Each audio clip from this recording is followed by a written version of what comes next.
Hello everyone. So today we are starting with the second class of strategic management. और आज के class की structuring किस तरीके से होगी कि पिछले क्लास में जितना भी कंसेप्ट हम लोगों ने समझा था, याद किया था, उसका मैं एक बार आपको रिवीजन करवा दूंगा और फिर अपने आज कुछ नए कंसेप्ट समझेंगे। लेकिन यह श्योरिटी है कि पॉटर्स 5 फोर्सेस आज पूरा का पूरा कंप्लीट हो जाएगा।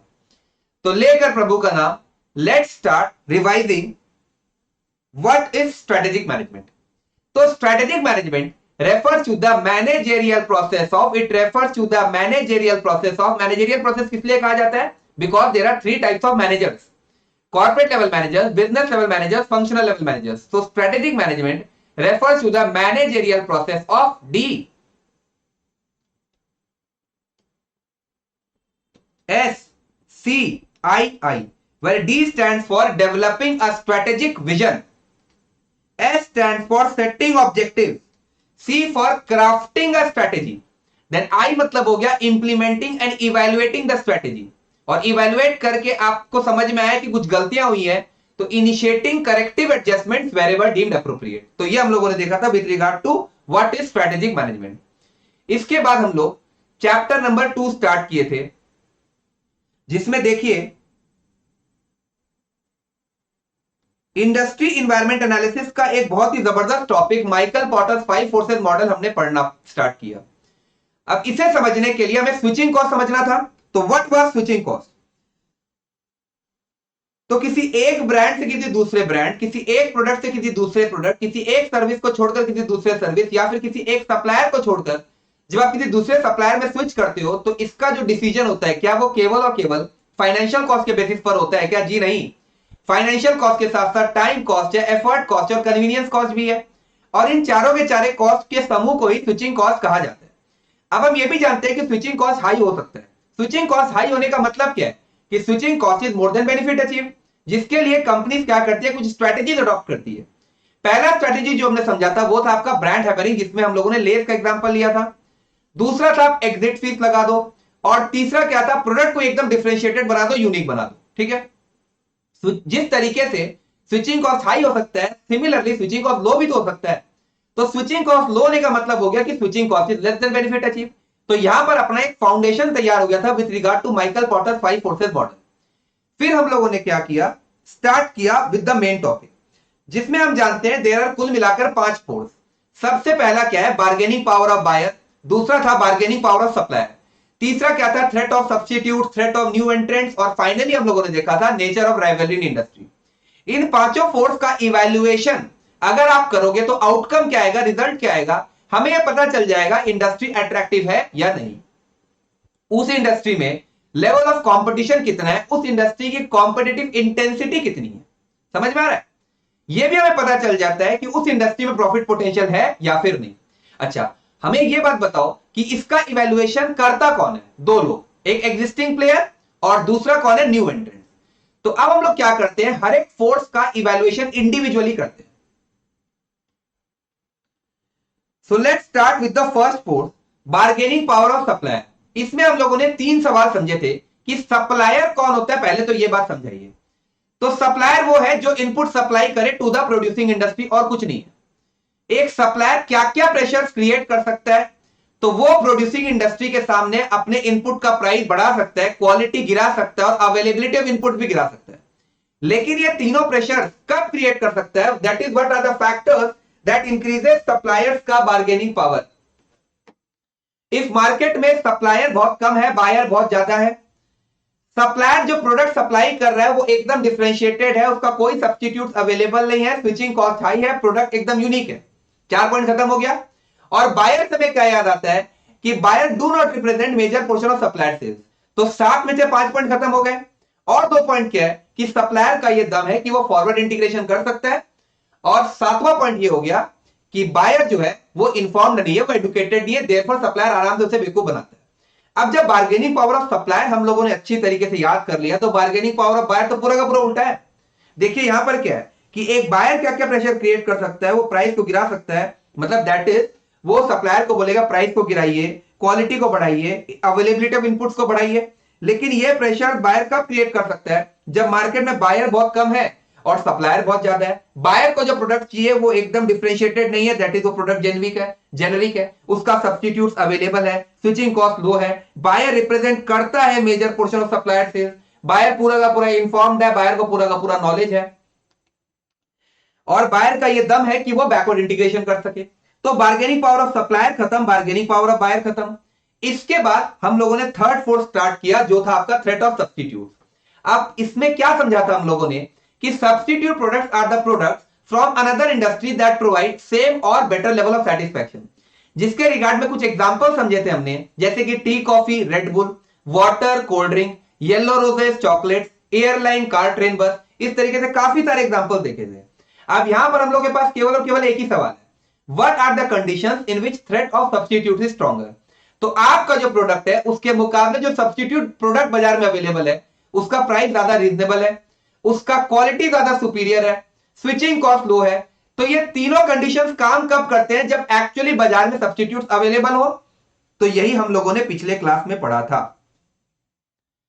आज अपने क्या करते हैं, अब एक नया कोर्स स्टार्ट करने जा रहे हैं, एकदम इंटरेस्टिंग है, एक बार पढ़ोगे पूरा का पूरा याद हो जाएगा। आप लोग ये लोड मत लो कि कंटेंट याद कैसे होगा, उसका तरीका मैं आपको बता दूंगा, बस केवल और केवल ध्यान से बातों को सुनते चले जाना, ठीक है। तो आइए अब हम लोग फोर्थ फोर्स स्टार्ट करें जो है आपका थ्रेट ऑफ न्यू एंट्रेंट्स। क्या ये इजी है क्या? It is very very very easy. तो मुझे एक बात बताओ कि माइकल पॉटर्स 5 फोर्सेस का इवैल्यूएशन करता कौन है? भैया आपने बहुत बार बता दिया है लेकिन फिर भी हमको पता है आप जिद्दी है, आप फिर से लिखोगे। तो पहला था एग्जिस्टिंग प्लेयर और दूसरा था आपका न्यू एंट्रेंट, ठीक है। अब सवाल यह उठता है कि यह थ्रेट ऑफ न्यू एंट्रेंट फोर्स हमसे क्या कहता है, क्या कहना चाहता है ये? तो देखिए, एग्जिस्टिंग प्लेयर जो रहते हैं ना, उन्हें हमेशा यह डर लगा रहता है कि कहीं कोई नया एंट्रेंट उनके इंडस्ट्री में घुस के उनका धंधा चौपट ना कर दे। जैसे कि आज टेलीकॉम इंडस्ट्री में एयरटेल वोडाफोन आराम से बिजनेस कर रहा था, मस्ती से कस्टमर को लूट रहा था। जियो एक नया एंट्रेंट आया और एयरटेल वोडाफोन को तबाह कर दिया। समझ में आ रहा है? तो यह थ्रेट ऑफ न्यू एंट्रेंट हमसे क्या कहता है कि एग्जिस्टिंग प्लेयर को बहुत डर लगा रहता है कि कहीं कोई नया एंट्रेंट आके उनका धंधा को चौपट ना कर दे। सो देयरफॉर यह फोर्स पढ़ना बहुत ज्यादा जरूरी है। इसमें हमारे पास केवल और केवल एक ही सवाल है, व्हाट आर द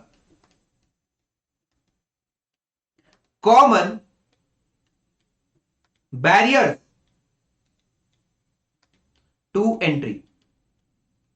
मतलब भैया what are the common barriers to entry, इसी का मतलब समझ में नहीं आया। तो मुझे क्या करना है, इसमें कुल मिलाकर 7 पॉइंट है हमारे पास। इन सातों के सातों पॉइंट को जब मैं समझा दूंगा ना तो आपको यह सवाल अपने आप समझ में आ जाएगा, ठीक है। तो आइए हम लोग स्टार्ट करते हैं विद द फर्स्ट पॉइंट। तो समझिए, एज्यूम करके चलिएगा कि राम जो है वो एग्जिस्टिंग प्लेयर है। राम कौन है? Existing player. और श्याम जो है वो है आपका नया एंट्रेंट, दैट इज श्याम इंडस्ट्री में घुसना चाहता है, ठीक है। अब श्याम के पास 2 ऑप्शन है। श्याम या तो क्लोथ इंडस्ट्री में घुस सकता है या फिर वो एयरलाइन इंडस्ट्री में घुस सकता है। अब मेरा आपसे एक सवाल है, अगर श्याम के पास 2 ऑप्शन है, एक क्लोथ इंडस्ट्री एक एयरलाइन इंडस्ट्री, एपरेंटली आपको देखकर क्या लगता है कौन सी इंडस्ट्री में घुसना ज्यादा आसान होगा, क्लोथ इंडस्ट्री की एयरलाइन इंडस्ट्री? ऑब्वियस सा बात है, क्लोथ इंडस्ट्री में घुसना ज्यादा आसान है if we compare it with airline industry. किस लिए एयरलाइन इंडस्ट्री में घुसना मुश्किल है? क्योंकि यहां पे ह्यूज कैपिटल की रिक्वायरमेंट है।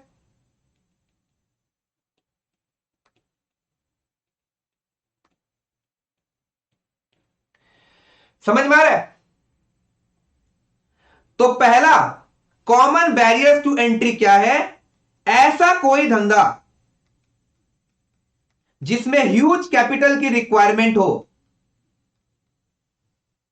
ऐसा कोई बिजनेस जिसमें ह्यूज कैपिटल की रिक्वायरमेंट हो उस धंधे में घुसने से पहले कोई भी नया एंट्रेंट 10 बार नहीं 100 बार सोचेगा। हेडिंग समझ में आया लोग क्या पढ़ रहे हैं? देखिए यहां पर Ram for example case one business कर रहा है एयरलाइन इंडस्ट्री का। केस वन क्या है कि राम बिजनेस कर रहा है एयरलाइन इंडस्ट्री का, और केस टू क्या है कि राम बिजनेस कर रहा है क्लोथ इंडस्ट्री का। मुझे एक बात बताओ, राम कौन से ऑप्शन में, दैट इज केस वन और केस टू में, कौन से ऑप्शन में वो सेफ महसूस करेगा? अगर राम एयरलाइन इंडस्ट्री में है ना, तो वो ज्यादा सेफ महसूस करेगा। उसे पता है कि कोई भी नया एंट्रेंट इस बिजनेस में घुसने से पहले 10 बार सोचेगा। हमारे एग्जाम्पल में नया एंट्रेंट कौन था? श्याम। क्या श्याम आराम से एयरलाइन इंडस्ट्री में घुस सकता है क्या? जी नहीं, क्योंकि एयरलाइन इंडस्ट्री में घुसने के लिए ह्यूज कैपिटल की रिक्वायरमेंट है। और राम अगर एयरलाइन इंडस्ट्री का बिजनेस कर रहा है तो उसे पता है कि क्योंकि इस बिजनेस में घुसने के लिए ह्यूज कैपिटल की रिक्वायरमेंट है, देयरफॉर श्याम इसमें एंट्री नहीं करेगा। तो पहला पॉइंट क्या है? Huge capital requirement. समझ में आया कि नहीं आया? जी हां, ये तो बहुत आसान है, मैं तो बोल ही रहा हूं आसान है। अब आते हैं हम लोग सेकेंड पॉइंट में। सेम एग्जांपल है, राम आपका एग्जिस्टिंग प्लेयर है और श्याम कौन है? नया एंट्रेंट है। ठीक है, वापस से श्याम के सामने दो ऑप्शन प्रेजेंट किया गया। पहला क्या है कि तुम एकदम हट के कुछ डिफरेंशिएटेड बनाओ, और हम ये अच्छी तरीके से जानते हैं कि आप कुछ भी हट के कुछ भी डिफरेंशिएटेड बनाने में अगर जाओगे तो उसमें अच्छा खासा टाइम लगता है, उसमें अच्छा खासा एफर्ट लगेगा, और तीसरा क्या, उसमें अच्छा खासा पैसा भी लगेगा। तो श्याम के पास दो ऑप्शन है, या तो आप कुछ अलग बनाओ या तो आप कुछ जनरल बनाओ। ठीक है, तो मुझे एक बात बताओ,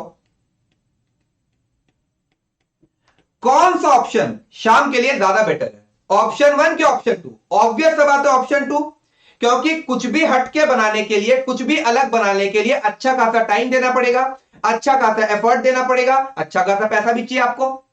देयरफॉर अगर राम जो एग्जिस्टिंग प्लेयर है, वो समझ लो दो ऑप्शन है उसके पास। पहला केस क्या है कि वो कुछ हटके बनाता है, Ram is an existing player जो कुछ डिफरेंशिएटेड बनाता है। और दूसरा ऑप्शन क्या है कि राम जो एग्जिस्टिंग प्लेयर है वो जनरल प्रोडक्ट बनाता है। कौन से ऑप्शन में, कौन से केस में वो ज्यादा सेफ महसूस करेगा? सेफ महसूस करने का मतलब ये हो गया कि कौन सा ऐसा केस है जब उसे नए एंट्रेंट से डर नहीं लगेगा। तो ऑब्वियस सा बात है केस वन, क्योंकि अगर वो कुछ डिफरेंशिएटेड बना रहा है तो उसमें अच्छा खासा टाइम उसने दिया है, उसने अच्छा खासा एफर्ट दिया है और अच्छा खासा पैसा भी लगाया है। और कुछ भी अलग बनाने के लिए शाम को अच्छा खासा टाइम, अच्छा खासा एफर्ट और अच्छा खासा पैसा देना पड़ेगा। सो देयरफॉर कुछ डिफरेंशिएटेड बनाने के लिए शाम 10 बार सोचेगा कि नहीं सोचेगा? तो second common barrier to entry क्या है? Product differentiation. समझ में आया? सिर्फ समझो, अभी पॉइंट मैं याद करवा दूंगा, आप सिर्फ और सिर्फ शांति से समझ लो। तो पहला पॉइंट क्या था? ह्यूज कैपिटल रिक्वायरमेंट, और दूसरा क्या है अपना? Product differentiation. अच्छा, हम ये जानते हैं कि प्रोडक्ट डिफरेंशिएशन का डायरेक्ट मतलब ये हो गया कि स्विचिंग कॉस्ट हाई है। अगर आपने कुछ डिफरेंशिएटेड बना दिया तो स्विचिंग कॉस्ट तो हाई हो ही गया। समझ में आया? तो ये तीसरा पॉइंट है। देखो, कॉमन बैरियर्स टू एंट्री में कुल मिलाकर 7 पॉइंट है। सबसे पहला क्या देखा आप लोगों ने? Huge capital requirement. दूसरा हम लोगों ने क्या समझा? Product differentiation. और तीसरा हम लोगों ने क्या देखा अभी? Switching cost is high. ठीक है, अब हम लोग आ जाते हैं अपने fourth point. Same example, Ram existing player है, श्याम आपका नया एंट्रेंट है।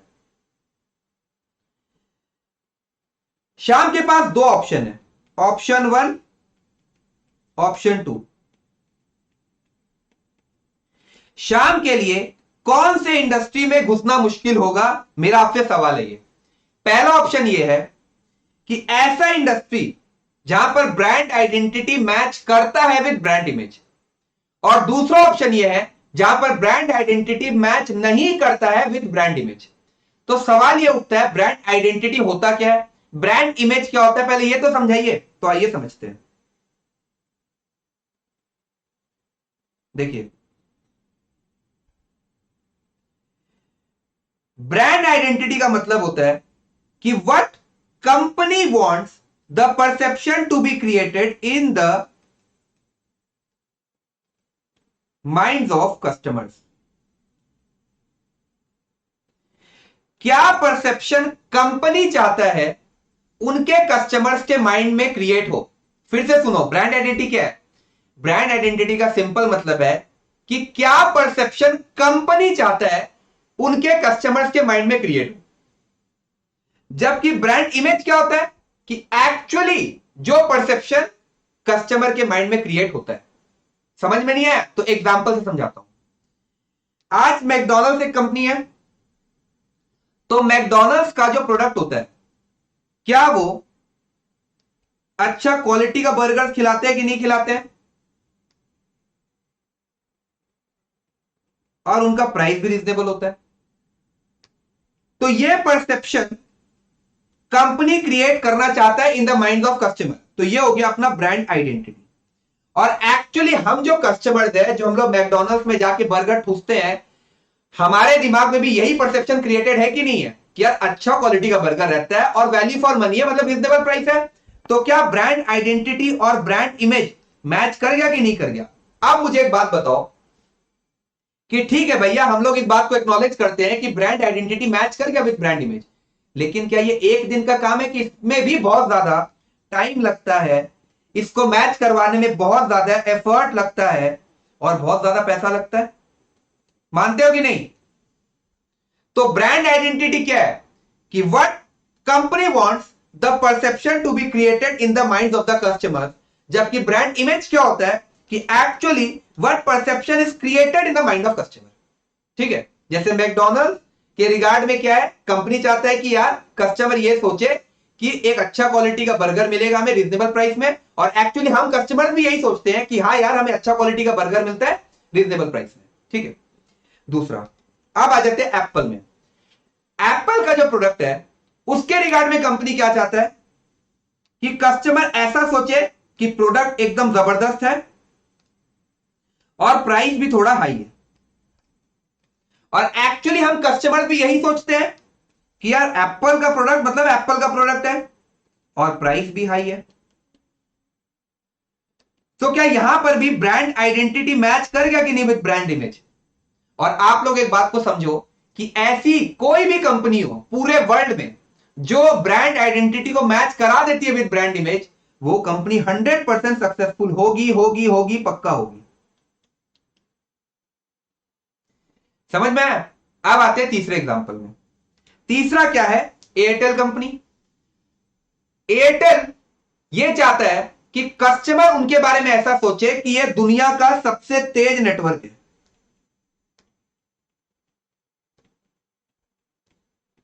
लेकिन क्या हम कस्टमर एक्चुअली ऐसा सोचते हैं क्या? नो।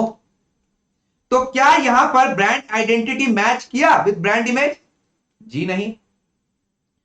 तो सिंपल सा बात है कि एक कंपनी को अगर सक्सेसफुल होना है, कंक्लूजन सिर्फ और सिर्फ इतना ही है कि कंपनी को अगर सक्सेसफुल होना है तो ब्रांड आइडेंटिटी को मैच करवाना चाहिए विद ब्रांड इमेज। अगर नहीं है तो आपको उस लेवल का सक्सेस मिलने वाला नहीं है। ठीक है, तो ब्रांड आइडेंटिटी समझ लिया, ब्रांड इमेज भी समझ लिया, बहुत आसान था। वापस इस सवाल में आते हैं। श्याम कौन था? श्याम एक नया एंट्रेंट था जो एक ऐसे इंडस्ट्री में घुसने की सोच रहा है जहां पर ब्रांड आइडेंटिटी मैच है विद ब्रांड इमेज ऑलरेडी।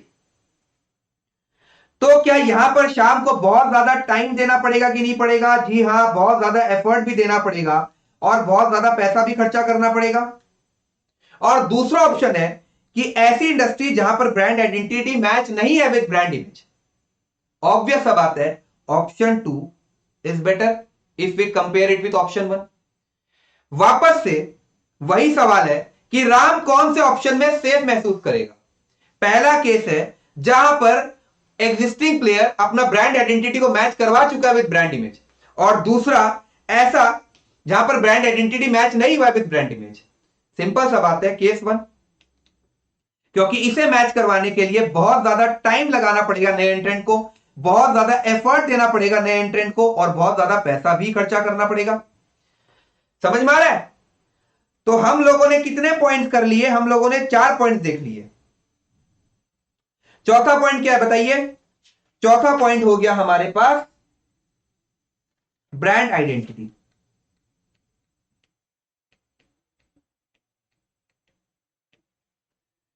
तो कॉमन बैरियर्स टू एंट्री में 7 पॉइंट थे, जिसमें सबसे पहला पॉइंट था ह्यूज कैपिटल रिक्वायरमेंट। दूसरा था product differentiation, that is existing player अगर कोई ऐसा डिफरेंशिएटेड प्रोडक्ट बना रहा है तो नए एंट्रेंट उस इंडस्ट्री में घुसने से पहले 10 बार सोचेगा। प्रोडक्ट डिफरेंशिएशन का मतलब ही हो गया स्विचिंग कॉस्ट इज हाई। और चौथा पॉइंट क्या है? अपना ब्रांड आइडेंटिटी जो मैच करता है विद ब्रांड इमेज। ठीक है, अब आते हैं हम लोग पांचवें पॉइंट में।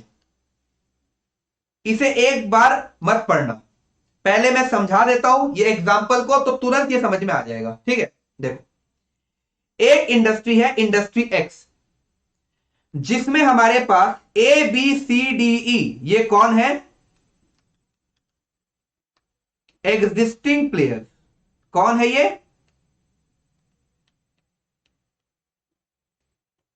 Existing player. इस इंडस्ट्री का प्रॉफिट कितना है? 100 रुपए। समझ लो ये 100 रुपीज इन पांचों में अगर इक्वली डिस्ट्रीब्यूट हो रहा है तो हर एक को कितना रुपया कमा रहा है? हर एक जन कितना रुपया कमा रहा है? 20 रुपए, 20 रुपए, 20 रुपए, 20 रुपए, 20 रुपए। हाँ, ए भी 20 रुपए कमा रहा है, बी भी 20 रुपए कमा रहा है, सी डी ई भी 20 रुपए कमा रहा है। ठीक है, बहुत अच्छा बात है। अब इस इंडस्ट्री में दो नए एंट्रेंट आ गए। वो दो नए एंट्रेंट कौन है? F N G. अभी भी इंडस्ट्री का प्रॉफिट 100 ही रुपए है। तो बात को समझो, पहले ये 100 रुपए 5 जन में बट रहे थे। वो 5 जन कौन थे? A B C D E. और अब ये 100 रुपए 7 जन में बट रहे हैं। तो ये जो एग्जिस्टिंग प्लेयर है वो इन नए एंट्रेंट को वेलकम करेंगे क्या कि आइए हमारे इंडस्ट्री में घुसिए और हमारा प्रॉफिट भी कम कर दीजिए? होगा क्या ऐसा? वो लोग क्या करेंगे? एग्जिस्टिंग प्लेयर ये करेंगे कि एग्रेसिवली रिटेलिएट करेंगे, बोले भागो यहां से, मतलब पूरा चेष्टा करेंगे कि वो लोग एंट्री कर ही ना सके। तो एक बात समझो कि कोई भी ऐसा नया एंट्रेंट किसी ऐसे इंडस्ट्री में घुसने का सोचेगा क्या? उसको डर लगेगा कि नहीं लगेगा कि यार मैं इस इंडस्ट्री में एंटर करूंगा तो जो एग्जिस्टिंग प्लेयर है मुझे धक्का मार के निकाल देंगे? पूरा चेष्टा करेंगे कि मैं कुछ कर ही ना पाऊं। Therefore, our fifth point is possibility of aggressive retaliation. क्या है? Possibility of aggressive retaliation. ठीक है ना? तो कुल मिलाकर 5 पॉइंट हम लोगों ने अभी तक देख लिया है। एक बार मैं लिख देता हूं। What are the common barriers to entry? सबसे पहला था, आपको कुछ नहीं लिखना है अभी, ह्यूज कैपिटल रिक्वायरमेंट।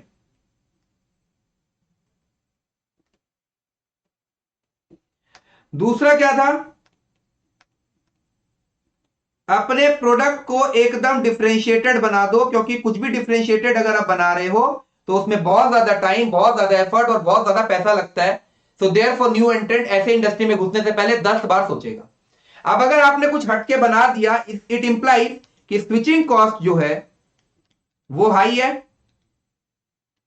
3 पॉइंट खत्म हुआ कि नहीं हुआ? अब आ जाते हैं हम लोग फोर्थ पॉइंट में। फोर्थ एंड फिफ्थ क्या बोलता है? तो देखिए, फोर्थ पॉइंट इज ऐसा कोई इंडस्ट्री जहां पर ब्रांड आइडेंटिटी मैच करता है विद ब्रांड इमेज, वो भी एक बैरियर टू एंट्री बन जाएगा फॉर न्यू एंट्रेंट्स। पांचवा पॉइंट क्या है? Possibility of aggressive retaliation. अगर न्यू एंट्रेंट जानते हैं ये वाला बात कि यार हम इस इंडस्ट्री में हाथ भी दिए ना तो एग्जिस्टिंग प्लेयर एकदम धक्का मार के मेरे को निकालेंगे, वो पूरा ट्राई करेंगे कि मैं बर्बाद हो जाऊं, तो मैं नए एंट्रेंट क्यों घुसूं उस इंडस्ट्री में? भैया आराम से अपना रहो, शांति से जियो। समझ में आया? तो 7 पॉइंट थे, 5 पॉइंट हमारे दिमाग में घुस गया। अब आते हैं हम लोग छठा पॉइंट में। छठा पॉइंट हमसे क्या कहता है? छठा पॉइंट कहता है इकोनॉमीज ऑफ स्केल। क्या है? Economies of scale. पढ़ो इसमें क्या लिखा हुआ है। अगर एग्जिस्टिंग प्लेयर कौन था? राम। किसी ऐसे इंडस्ट्री में है जहां पर वो इकोनॉमीज ऑफ स्केल की बेनिफिट को इंजॉय करता है, तो कोई भी न्यू एंट्रेंट कौन था? श्याम, उस इंडस्ट्री में घुसने से पहले 10 बार सोचेगा। समझ में नहीं आया? तो इकोनॉमीज ऑफ स्केल का मतलब क्या होता है, पहले तो ये देखो। अगर आप जो प्रोडक्ट बनाते हो उसकी मार्केट में डिमांड बहुत ज्यादा है, आपका मार्केट शेयर भी अच्छा खासा है, मतलब आप सेल अच्छा कर पाते हो, तो सेल करें तो आपका प्रोडक्शन भी अच्छा खासा होगा, ह्यूज वॉल्यूम में प्रोडक्शन करोगे। अब जब आप ह्यूज वॉल्यूम में प्रोडक्शन करोगे तो आपका जो कॉस्ट पर यूनिट है वो कम होगा कि नहीं होगा? यही होता है इकोनॉमीज ऑफ स्केल। मुझे लगता है आपको पता ही होगा, ठीक है? तो what is economies of scale, ये तो समझ में आया। तो अब ये सवाल है कि how economies of scale act as a barrier for any new entrant। यही समझना है हम लोगों को, हाँ? तो एग्जांपल से बातों को अपने समझेंगे। राम वॉज एग्जिस्टिंग प्लेयर, इसके पास अच्छा खासा डिमांड है, अच्छा खासा सेल है, देयरफॉर प्रोडक्शन भी ये जबरदस्त करता है, कॉस्ट पर यूनिट इसका कम आता है। ये सेल करता है 10 रुपए में,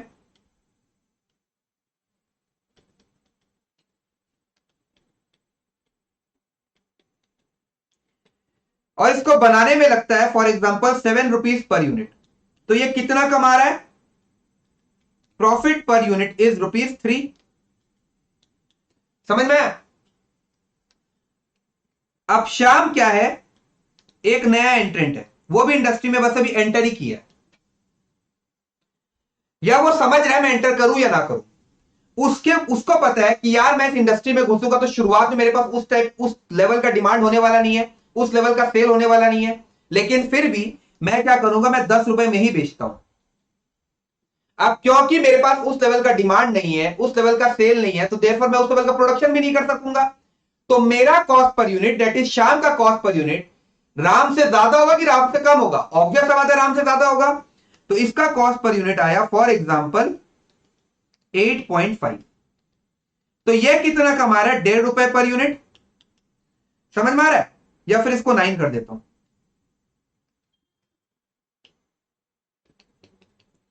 राम जो एग्जिस्टिंग प्लेयर है उसका कॉस्ट पर यूनिट इज ₹7।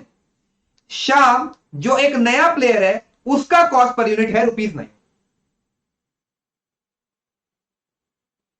अब राम ने देखा कि यार ये श्याम ज्यादा होशियारी मार रहा है, पहले तो इसको निकालो। तो राम ने क्या क्या, सुनो, सेलिंग प्राइस उसने 10 से घटाकर कर दी 8.5 पर यूनिट। कॉस्ट तो उसका कितना है? कॉस्ट उसका 7 रुपीज ही है। तो जो उसका पहले प्रॉफिट 3 रुपया हो रहा था, अब कितना हो गया? ₹1.5। अब आता है श्याम।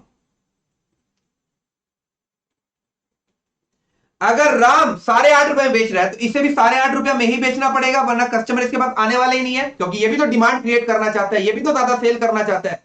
सेल ज्यादा होगा तो ही प्रोडक्शन ज्यादा होगा और तो ही कॉस्ट पर यूनिट कम होगा। तो इसने भी क्या किया? सेलिंग प्राइस को घटाकर 8.5 कर दिया। बट ये क्योंकि अभी एक नया प्लेयर है, देयरफॉर ये कॉस्ट को तो घटा नहीं सकता। कॉस्ट इसका अभी भी कितना है? 9 रुपए ही है। तो जहां पर पहले ये 1 रुपए कमा रहा था, अब इसका क्या हो गया? ये 50 पैसा लॉस में आ गया। तो क्योंकि एक existing player economies of scale का बेनिफिट इंजॉय कर रहा था, दैट इज राम, क्योंकि इकोनॉमीज ऑफ स्केल का बेनिफिट इंजॉय कर रहा था, देयरफॉर उसने शाम को आराम से इंडस्ट्री से निकाल दिया कि नहीं निकाल दिया? सो देयरफॉर छठा पॉइंट क्या हो गया? Economies of scale. 5 पॉइंट हम लोगों ने देख लिया था और ये है हम लोगों का छठा पॉइंट। छठा पॉइंट तो बहुत ज्यादा आसान है, बहुत ही ज्यादा आसान। क्या है? Economies of scale. So common barriers to entry में कुल मिलाकर हमारे पास 7 पॉइंट्स थे, जिसमें से हम लोगों ने 6 पॉइंट्स खत्म कर लिए। सबसे पहला था ह्यूज कैपिटल रिक्वायरमेंट, दूसरा था प्रोडक्ट डिफरेंशिएशन, तीसरा था स्विचिंग कॉस्ट इज हाई, चौथा जहां पर ब्रांड आइडेंटिटी मैच करता है विद ब्रांड इमेज, पांचवा क्या था पॉसिबिलिटी ऑफ एग्रेसिव रिटेलिएशन, और छठा क्या है आपका इकोनॉमीज ऑफ स्केल, और सातवां पॉइंट है अपना एक्सेस टू डिस्ट्रीब्यूशन चैनल। क्या यह पॉइंट आसान है? क्या बहुत ही ज्यादा आसान है। एक बार पढ़ाऊंगा समझ में आ जाएगा। देखो, डेल कंपनी क्या करती है? लैपटॉप बनाती है। डेल कंपनी का है एग्जिस्टिंग प्लेयर है, ठीक है। अब अपना लैपटॉप को सेल करने के लिए इनके पास क्या है? Set distribution channel. जैसे कि for example Ram, Hari, Raghav,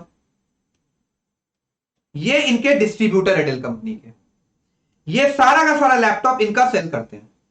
Dell company ने इनके साथ एक कॉन्ट्रैक्ट करके रखा है जो है एक्सक्लूसिविटी का कॉन्ट्रैक्ट।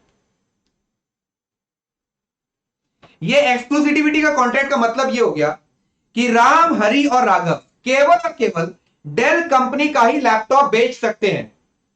इसको छोड़कर अगर वो किसी भी और कंपनी का लैपटॉप बेचते हैं तो डेल कंपनी अपना कॉन्ट्रैक्ट को कर देगा कैंसिल। समझ में आया? So Dell company was existing player.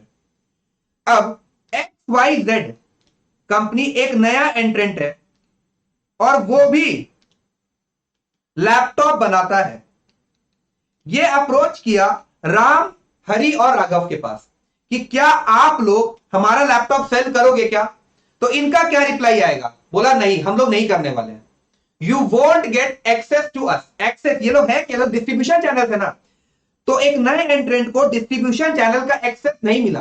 सिर्फ राम, हरि और राघव ने यह कह दिया कि अगर हम आपका लैपटॉप सेल करते हैं और पता भी नहीं है कि कस्टमर आपका लैपटॉप पसंद करेंगे कि नहीं करेंगे, डेल का तो पसंद करते हैं, हम अगर आपका लैपटॉप सेल करेंगे तो डेल कंपनी हमारे साथ कॉन्ट्रैक्ट कैंसिल कर देगा। तो क्या एक नए एंट्रेंट को एक्सेस मिला डिस्ट्रीब्यूशन चैनल्स का? जी नहीं। तो क्या ये XYZ कंपनी किसी ऐसे बिजनेस में घुसने का चेष्टा करेगा क्या जहां पर उसे एक्सेस ही नहीं मिल रहा टू डिस्ट्रीब्यूशन चैनल? कभी भी नहीं। तो यही अपना सातवां पॉइंट है। एक बार फिर से सातवां पॉइंट को देख लो। सबसे पहला क्या था? ह्यूज कैपिटल रिक्वायरमेंट, दूसरा था अपना प्रोडक्ट डिफरेंशिएशन, तीसरा था स्विचिंग कॉस्ट इज हाई, चौथा था जहां पर ब्रांड आइडेंटिटी मैच करता है विद ब्रांड इमेज, पांचवा था पॉसिबिलिटी ऑफ एग्रेसिव रिटेलिएशन, छठा था अपना इकोनॉमीज ऑफ स्केल, और सातवां क्या अपना एक्सेस टू डिस्ट्रीब्यूशन चैनल। अब मैं इसके बाद पहले बुक से मार्किंग करवा देता हूं ये, फिर मैं आपको याद करवाऊंगा कॉमन बैरियर्स टू एंट्री, और फिर चारों के चारों फोर्स का रिवीजन करेंगे, फिर मैं आपको देख दूंगा। ठीक है, आ जाइए।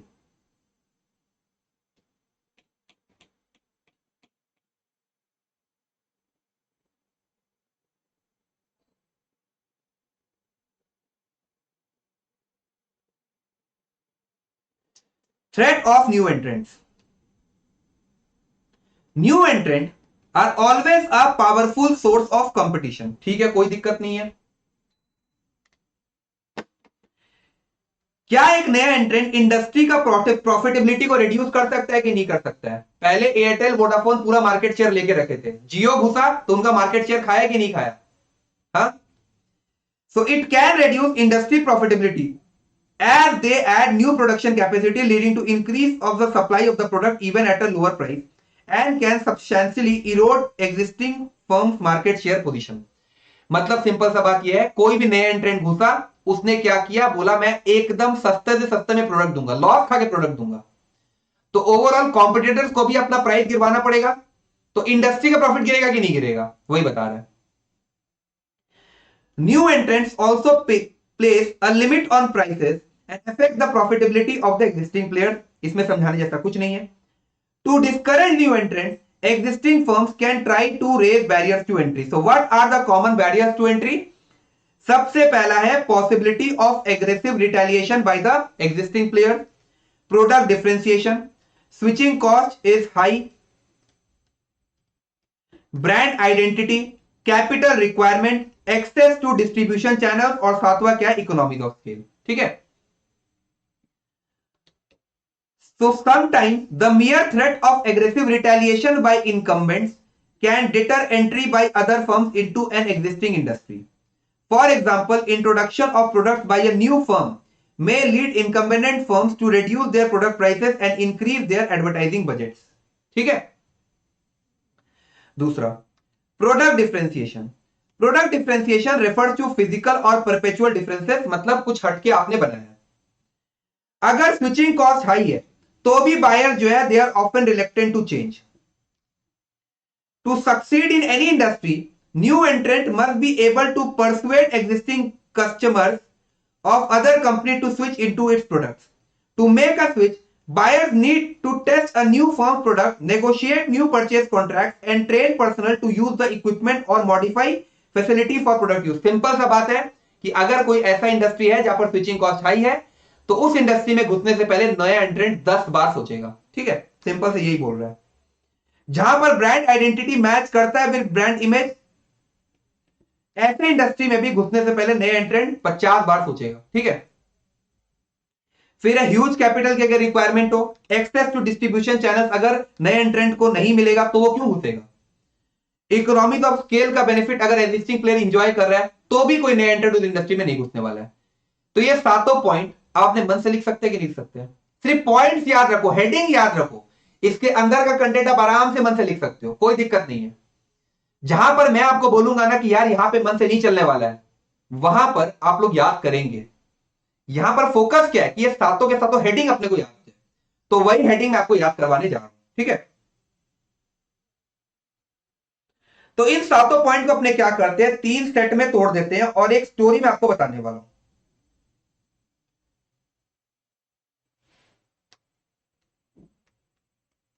Set 1, set 2 and set 3।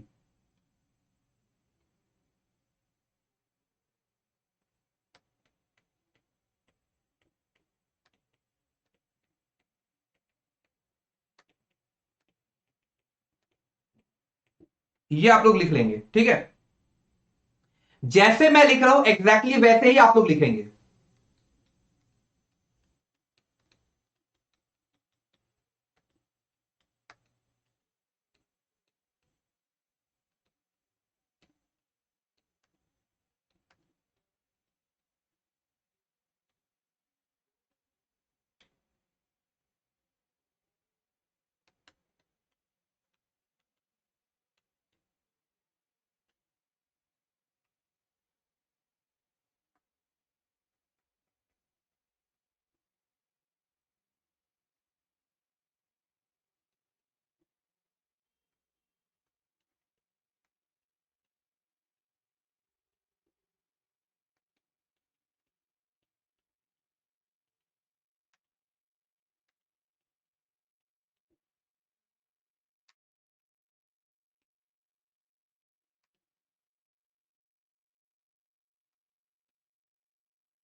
इस तरीके से आप लोग लिख लीजिए। ठीक है, फटाफट लिखिए, फिर मैं बताता हूं सातों पॉइंट कैसे याद होगा।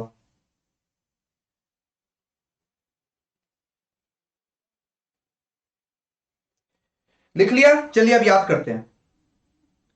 देखो, अगर आप जिंदगी में सक्सेसफुल बनना चाहते हो तो आपको कुछ अलग करना पड़ेगा। अगर आप जिंदगी में सक्सेसफुल बनना चाहते हो तो आपको कुछ अलग करना पड़ेगा।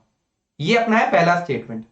तो अगर से याद आना चाहिए, एग्रेसिव रिटेलिएशन। अगर, एग्रेसिव, अगर, एग्रेसिव, अगर को थोड़ा इतर के बोलना है अपने को। अगर एग्रेसिव रिटेलिएशन, तो अगर मैं जिंदगी में कुछ अलग करूंगा, अलग मतलब कुछ डिफरेंशिएटेड, तो प्रोडक्ट डिफरेंशिएशन, और प्रोडक्ट डिफरेंशिएशन को बोलते ही अपने को क्या याद आएगा, स्विचिंग कॉस्ट इज हाई। तो पहला स्टेटमेंट से 3 पॉइंट याद हो गया कि नहीं हो गया, कि अगर हम जिंदगी में कुछ अलग करना चाहते हैं, अगर हम जिंदगी में सक्सेसफुल होना चाहते हैं तो हमें कुछ अलग करना पड़ेगा। ठीक है, तो अगर से याद आ जाएगा पॉसिबिलिटी ऑफ एग्रेसिव रिटेलिएशन, और अलग से क्या याद आएगा, प्रोडक्ट डिफरेंशिएशन, और प्रोडक्ट डिफरेंशिएशन से याद आता है स्विचिंग कॉस्ट साइड। तो मैं क्या अलग करूं, मैंने सोचा कि मैं एक्सेस इकोनॉमिक्स पढ़ूंगा। मैं क्या करूंगा, एक्सेस इकोनॉमिक्स पढ़ूंगा। और जब मैं बहुत इकोनॉमिक्स पढ़ लूंगा ना, तो मुझे वो टोपी मिलेगा, जैसे आप लोग सीए बनते हैं तो आपको कॉन्वोकेशन होता है, उसमें क्या पहनाया जाएगा ना आप लोगों को। तो सिमिलरली मैंने क्या कहा कि अगर मैं लाइफ में सक्सेसफुल होना चाहता हूं तो मुझे कुछ अलग करना है। अब मैं अलग क्या करूंगा, तो मैं क्या करूंगा, मैं एक्सेस इकोनॉमिक्स पढ़ूंगा। जब मैं बहुत इकोनॉमिक्स पढ़ लूंगा तो मुझे क्या मिलेगा, मुझे मिलेगा कैप। एंड कैप से याद आएगा capital requirement, and huge capital requirement is required to establish brand identity. इसी तरीके से सातों पॉइंट याद करो। पहला स्टेटमेंट क्या है, अगर मैं सक्सेसफुल होना चाहता हूं तो मैं कुछ अलग करूंगा। तो अगर एग्रेसिव, तो पॉसिबिलिटी ऑफ एग्रेसिव रिटेलिएशन। अलग मतलब हो गया प्रोडक्ट डिफरेंशिएशन, मतलब स्विचिंग कॉस्ट इज हाई। तो मैं क्या अलग करूं, मैं एक्सेस इकोनॉमिक्स पढ़ूंगा। तो एक्सेस से याद आ जाएगा access to distribution channel, economics से याद आएगा इकोनॉमीज ऑफ स्केल। जब मैं बहुत इकोनॉमिक्स पढ़ लूंगा तो मुझे क्या मिलेगा, तो capital requirement, and huge capital requirement is required to establish brand identity. फिर से बोलो, सबसे पहले क्या है, अगर मैं लाइफ में सक्सेसफुल होना चाहता हूं तो मुझे कुछ अलग करना पड़ेगा। तो अगर से याद आएगा एग्रेसिव रिटेलिएशन, तो पॉसिबिलिटी ऑफ एग्रेसिव रिटेलिएशन। अलग मतलब हो गया प्रोडक्ट डिफरेंशिएशन, और प्रोडक्ट डिफरेंशिएशन बोलते हमें याद आएगा switching cost is high. 3 point खत्म। तो मैं क्या अलग करूं, मैं एक्सेस इकोनॉमिक्स पढ़ूंगा। तो एक्सेस टू डिस्ट्रीब्यूशन चैनल, और इकोनॉमिक्स से याद आएगा इकोनॉमीज ऑफ स्केल। जब मैं बहुत इकोनॉमिक्स पढ़ लूंगा तो मुझे क्या मिलेगा, तो capital requirement, and huge capital requirement is required to establish brand identity. क्या ये सातों पॉइंट आपके दिमाग में गया कि नहीं गया, आप बताओ। तो अब हम क्या कर रहे हैं, चारों के चारों फोर्स को आपको रिवाइज करवा दे रहे हैं।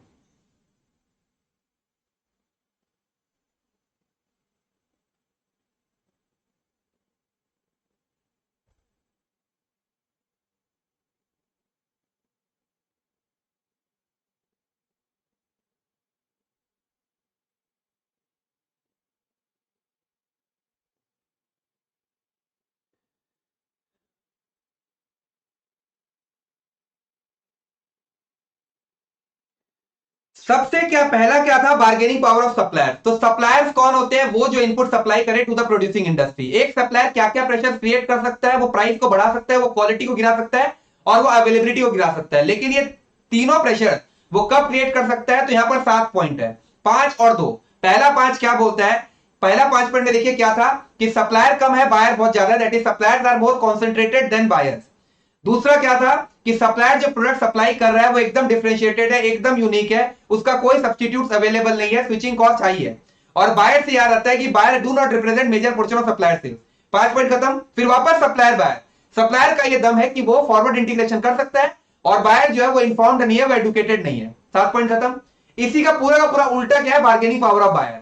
फिर हम लोग आ गए थ्रेट ऑफ सब्स्टिट्यूट्स में। तो substitute product are the product from another industry that provide same or better level of satisfaction.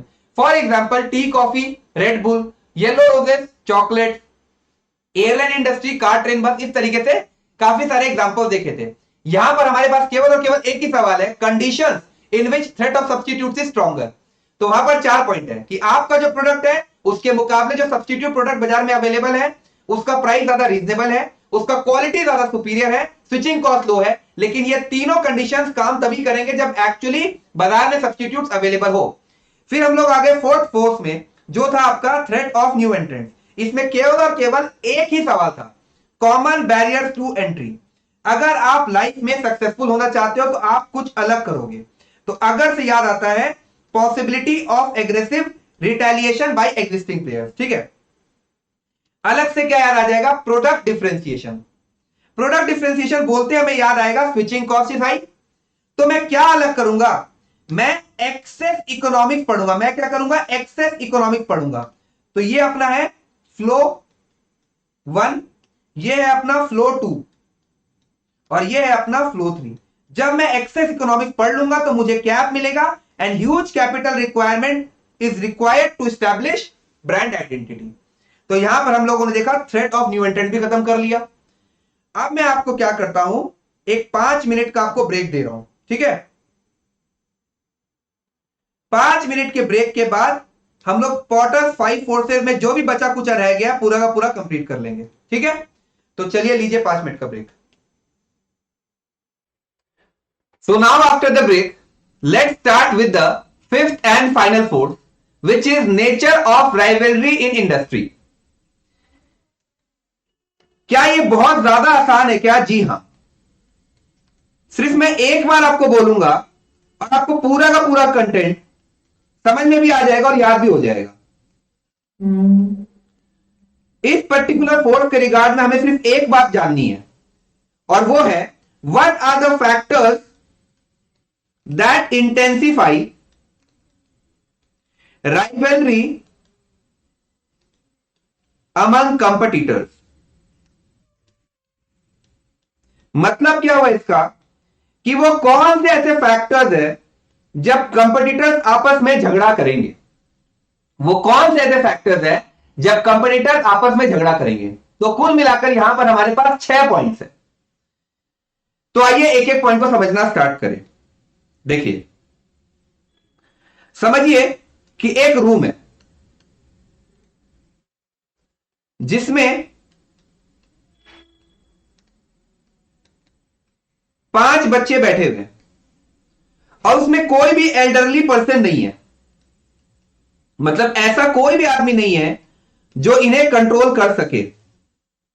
तो मुझे एक बात बताओ, क्या यहां पर झगड़ा होगा कि नहीं होगा? ऑब्वियस सा बात है कि एक ऐसा रूम में जहां पर 5 छोटे छोटे बच्चे हैं, वहां पर कोई भी बुजुर्ग नहीं है जो इन्हें टोक सके, तो वहां पर तो ये बच्चे झगड़ा करेंगे ही करेंगे। ये हुआ अपना केस 1। अब मैं आता हूं केस 2 में। अब रूम की जगह हो जाता है हॉल और बच्चों की संख्या 5 से बढ़कर हो जाती है 300। अब इस हॉल में एल्डरली पर्सन हो चाहे ना हो, झगड़ा होना ही होना है। समझ पा रहे हो? एक हॉल है जिसमें 300 बच्चे बैठे हुए हैं, तो वहां पर कोई भी बुजुर्ग हो चाहे नहीं हो, ये पक्का झगड़ा करेंगे ही करेंगे, है कि नहीं? यहां पर अपना 2 पॉइंट हो चुका है खत्म।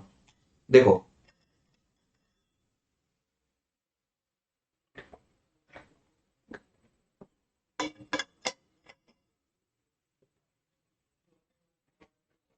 नंबर ऑफ चिल्ड्रेन को मैं रिप्लेस कर देता हूं विथ नंबर ऑफ कॉम्पिटिटर्स।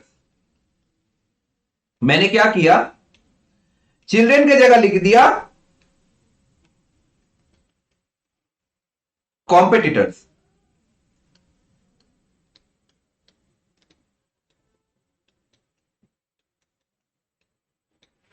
और एल्डरली पर्सन की जगह मैंने क्या किया, मैंने लिख दिया इंडस्ट्री लीडर।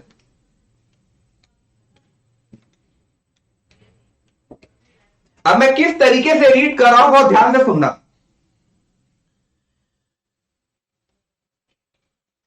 क्योंकि यहां पर कोई इंडस्ट्री लीडर नहीं है, क्योंकि यहां पर कोई इंडस्ट्री लीडर नहीं है, इसीलिए कॉम्पिटिटर्स आपस में झगड़ा कर रहे हैं। केस 1 में यही था ना, अगर कॉम्पिटिटर्स की संख्या 5 है और यहां पर अगर इंडस्ट्री लीडर होता तो क्या यह झगड़ा होता क्या? जी नहीं। सो सबसे पहला फैक्टर जो इंटेंसिफाई करता है राइवलरी अमंग कंपटीटर्स, वो क्या है? इंडस्ट्री लीडर का ना होना। केस 1 में देख लो, क्योंकि इंडस्ट्री लीडर नहीं है, क्योंकि इंडस्ट्री लीडर नहीं है इसीलिए कॉम्पिटिटर्स आपस में झगड़ा कर रहे हैं, ठीक है। So this is our first factor.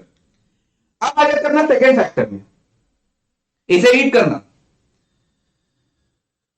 Competitors की संख्या इतनी ज्यादा है, कॉम्पिटिटर्स की संख्या इतनी ज्यादा है कि इस केस में इंडस्ट्री लीडर हो चाहे ना हो झगड़ा होगा ही होगा। तो क्या हम लोग का second factor number of competitor हुआ कि नहीं हुआ?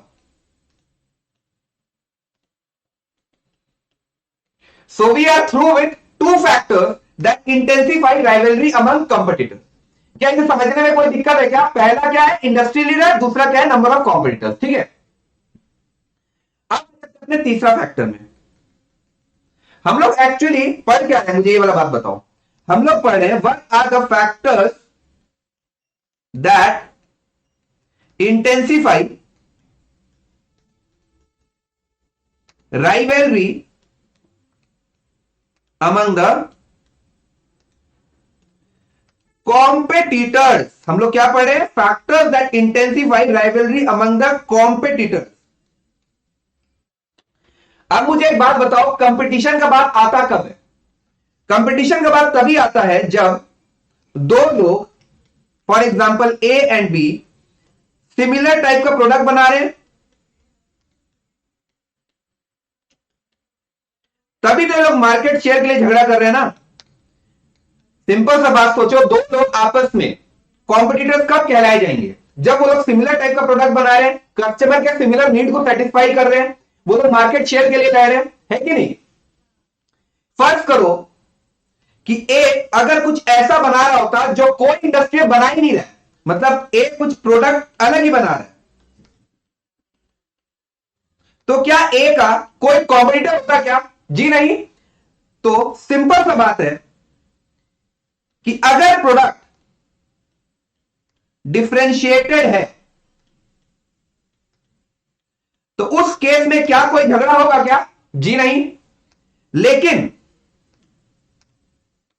अगर प्रोडक्ट डिफरेंशिएटेड नहीं है, जो इस केस में हम लोगों ने देखा, ए और बी सिमिलर टाइप का प्रोडक्ट बना रहे हैं, कस्टमर के सिमिलर नीड को सेटिस्फाई कर रहे हैं, देयरफॉर मार्केट शेयर के लिए लड़ रहे हैं, तो क्या कोई डिफरेंशिएटेड प्रोडक्ट बना रहे हैं क्या? जी नहीं। ये लोग तो सिमिलर टाइप का प्रोडक्ट बना रहे हैं ना। तो क्या ए और बी आपस में झगड़ रहे हैं कि नहीं झगड़ रहे? यस, झगड़ रहे हैं। So therefore we are through with the third factor that intensify rivalry among competitors. और वो क्या है? ये देखो प्रोडक्ट डिफरेंशिएटेड है या नहीं है। अगर डिफरेंशिएटेड प्रोडक्ट है तो उस केस में कोई झगड़ा नहीं होने वाला है, लेकिन अगर प्रोडक्ट डिफरेंशिएटेड नहीं है देन उस केस में झगड़ा होगा। सो सबसे पहला फैक्टर हमने क्या देखा? Number of competitor. दूसरा फैक्टर क्या था? Industry leader. और तीसरा पॉइंट अभी हमने क्या समझा? प्रोडक्ट डिफरेंशिएटेड है या फिर नहीं।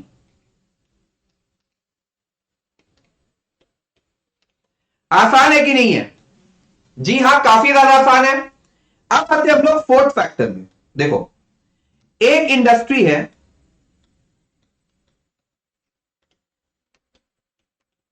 जिसमें 5 प्लेयर है, ए बी सी डी ई, और ये पांचों मिलकर कितना कमाते हैं? फॉर एग्जांपल 100 रुपए। ठीक है, इस इंडस्ट्री में ये 5 प्लेयर 100 रुपए का प्रॉफिट कमाते हैं। अब क्या हुआ? इसी इंडस्ट्री में दो और लोग जुड़ गए, that is A B C D E F और जी। दो नए एंट्रेंट आए, इसके बाद भी इंडस्ट्री प्रॉफिट नहीं बढ़ा। इंडस्ट्री प्रॉफिट पहले जब 100 रुपया था, अब भी 100 ही रुपये है। यह है अपना केस 1। अब आते हैं अपने केस 2 में। केस 2 में देखो क्या हुआ। ए बी सी डी ई आराम से 100 रुपए कमा रहे थे और इंडस्ट्री प्रॉफिट भी 100 रुपया था। ठीक है, अब क्या हुआ? दो और लोग जुड़ गए, A B C D E F and G. दो नए एंट्रेंट जैसे आए ना, ये इंडस्ट्री प्रॉफिट बढ़कर 140 रुपए का हो गया। आप मुझे एक बात बताओ, केस 1 में मार्केट शेयर के लिए झगड़ा होगा कि केस 2 में मार्केट शेयर के लिए झगड़ा होगा? मतलब झगड़ा तो दोनों ही केस में होगा, बट ज्यादा झगड़ा कहां होगा? ऑब्वियस बात है, केस 1 में। समझो बात को, पहले जब 5 लोग काम कर रहे थे तो इंडस्ट्री प्रॉफिट 100 रुपए था। अभी भी जब दो और लोग जुड़ गए हैं, दैट इज एफ और जी, उस इंडस्ट्री में आए हैं, तो भी इंडस्ट्री प्रॉफिट 100 ही रुपया है। तो इस केस में ज्यादा झगड़ा होगा कि नहीं होगा? जबकि केस 2 में क्या हो रहा है? देखो कि पहले इंडस्ट्री प्रॉफिट 100 रुपए था और दो नए लोग जब और आ गए तो इंडस्ट्री प्रॉफिट 100 से बढ़कर 140 हो गया। तो क्योंकि इंडस्ट्री का ग्रोथ रेट इस केस में क्या हो रहा है? इंडस्ट्री ग्रो कर ही नहीं रहा है, क्योंकि इंडस्ट्री का ग्रोथ रेट स्लो है,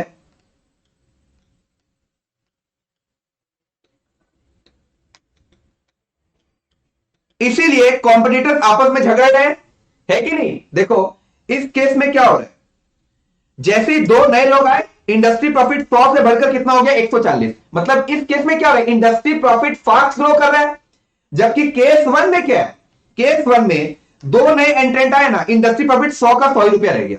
मतलब इंडस्ट्री ग्रो करेगा बट बहुत धीरे धीरे ग्रो कर रहा है। सो अगर इंडस्ट्री का ग्रोथ रेट स्लो है, उस केस में झगड़ा होगा, बहुत जबरदस्त होगा। तो चार फैक्टर अब तक हम लोगों ने देख लिया है। सबसे पहला नंबर ऑफ कॉम्पिटिटर्स, दूसरा है इंडस्ट्री लीडर, तीसरा ये देखो प्रोडक्ट डिफरेंशिएटेड है कि नहीं है, और चौथा पॉइंट क्या है, इंडस्ट्री का ग्रोथ रेट स्लो है। ठीक है, एक बार ये चारों का चारों पॉइंट लिख दे क्या? जी हां लिख देते हैं। देखो सबसे पहले क्या था,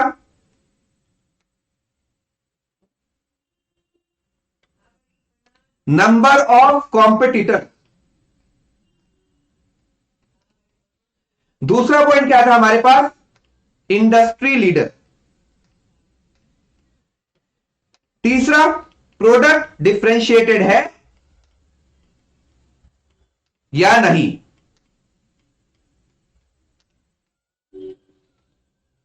फिर चौथा पॉइंट अभी हम लोगों ने क्या देखा, industry growth rate is slow. ठीक है, अब आते हैं अपने फिफ्थ फैक्टर में। टोटल कितने फैक्टर्स हैं? 6 हैं, हम लोगों ने 4 पढ़ लिए हैं, बस 2 और बचे हैं। आपको याद में करवा दूंगा, उसका टेंशन मत लेना। ठीक है, देखो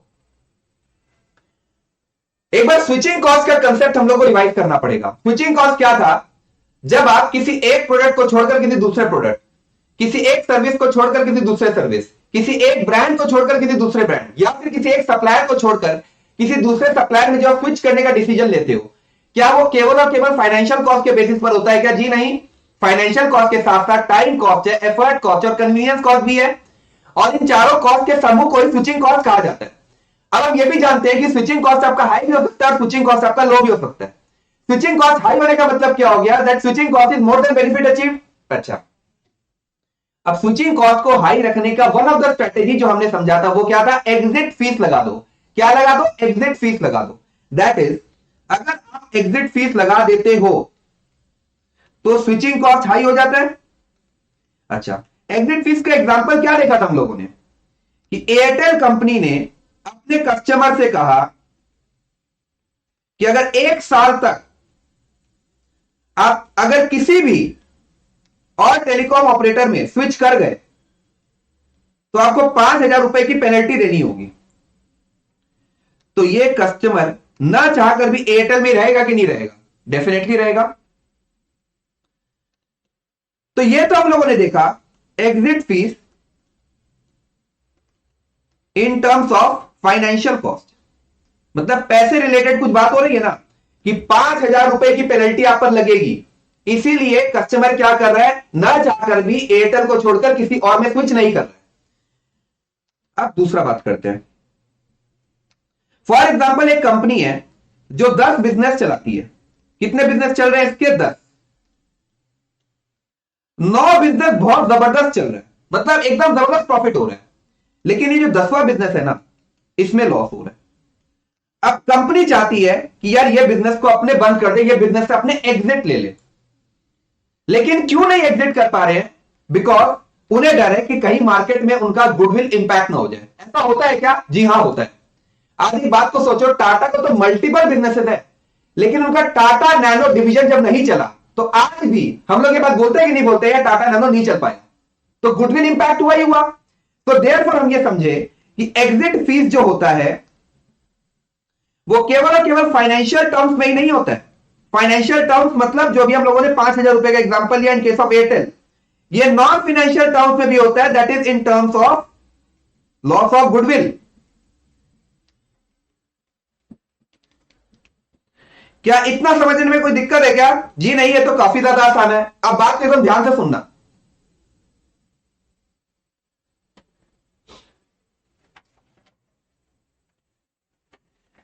अगर एक इंडस्ट्री है जिसमें 100 प्लेयर्स हैं, एक इंडस्ट्री है जिसमें 100 प्लेयर हैं, 90 प्लेयर्स तो विलिंगली इस इंडस्ट्री में रहना चाहते हैं, 90 प्लेयर तो विलिंगली इस इंडस्ट्री में रहना चाहते हैं, लेकिन ये जो बैलेंस 10 प्लेयर्स है ना, ये जबरदस्ती इस इंडस्ट्री में किस लिए रहना पड़ रहा है इन्हें? बिकॉज इन्हें डर है कि कहीं हमारा गुडविल का लॉस नहीं हो जाए। अगर हम इस इंडस्ट्री से एग्जिट कर देंगे तो मार्केट में हमारा गुडविल बहुत जबरदस्त तरीके से इंपैक्ट हो जाएगा। ठीक है, so 90 players are willingly and 10 players are not willing to stay in this industry. क्या इतना समझने में कोई दिक्कत है क्या? जी नहीं। अब ये जो 90 प्लेयर्स एकदम मौज मस्ती से काम कर रहे हैं, क्या ये लोग का ऑब्जेक्टिव प्रॉफिट कमाना होगा कि नहीं होगा?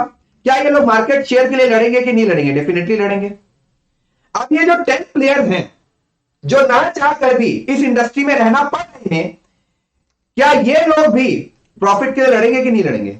अरे ठीक है, मेरा इंडस्ट्री में मन नहीं है काम करने का, बट क्या हम लॉस खाते रहेंगे क्या? हम तो चाहेंगे ना कुछ तो हाथ पर मारे, कुछ तो यार अपना लॉस को कम करे, ट्राई करे मेरा बिजनेस प्रॉफिट में आ जाए। So therefore they will also fight for profit, they will also fight for market share.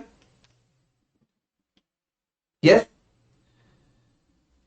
सो इस 10 प्लेयर्स के रिगार्ड में सुनना, क्योंकि इस पर्टिकुलर इंडस्ट्री में एग्जिट बैरियर पावरफुल है। दैट इज ये 10 प्लेयर्स ना चाहकर भी उस इंडस्ट्री में रहना पड़,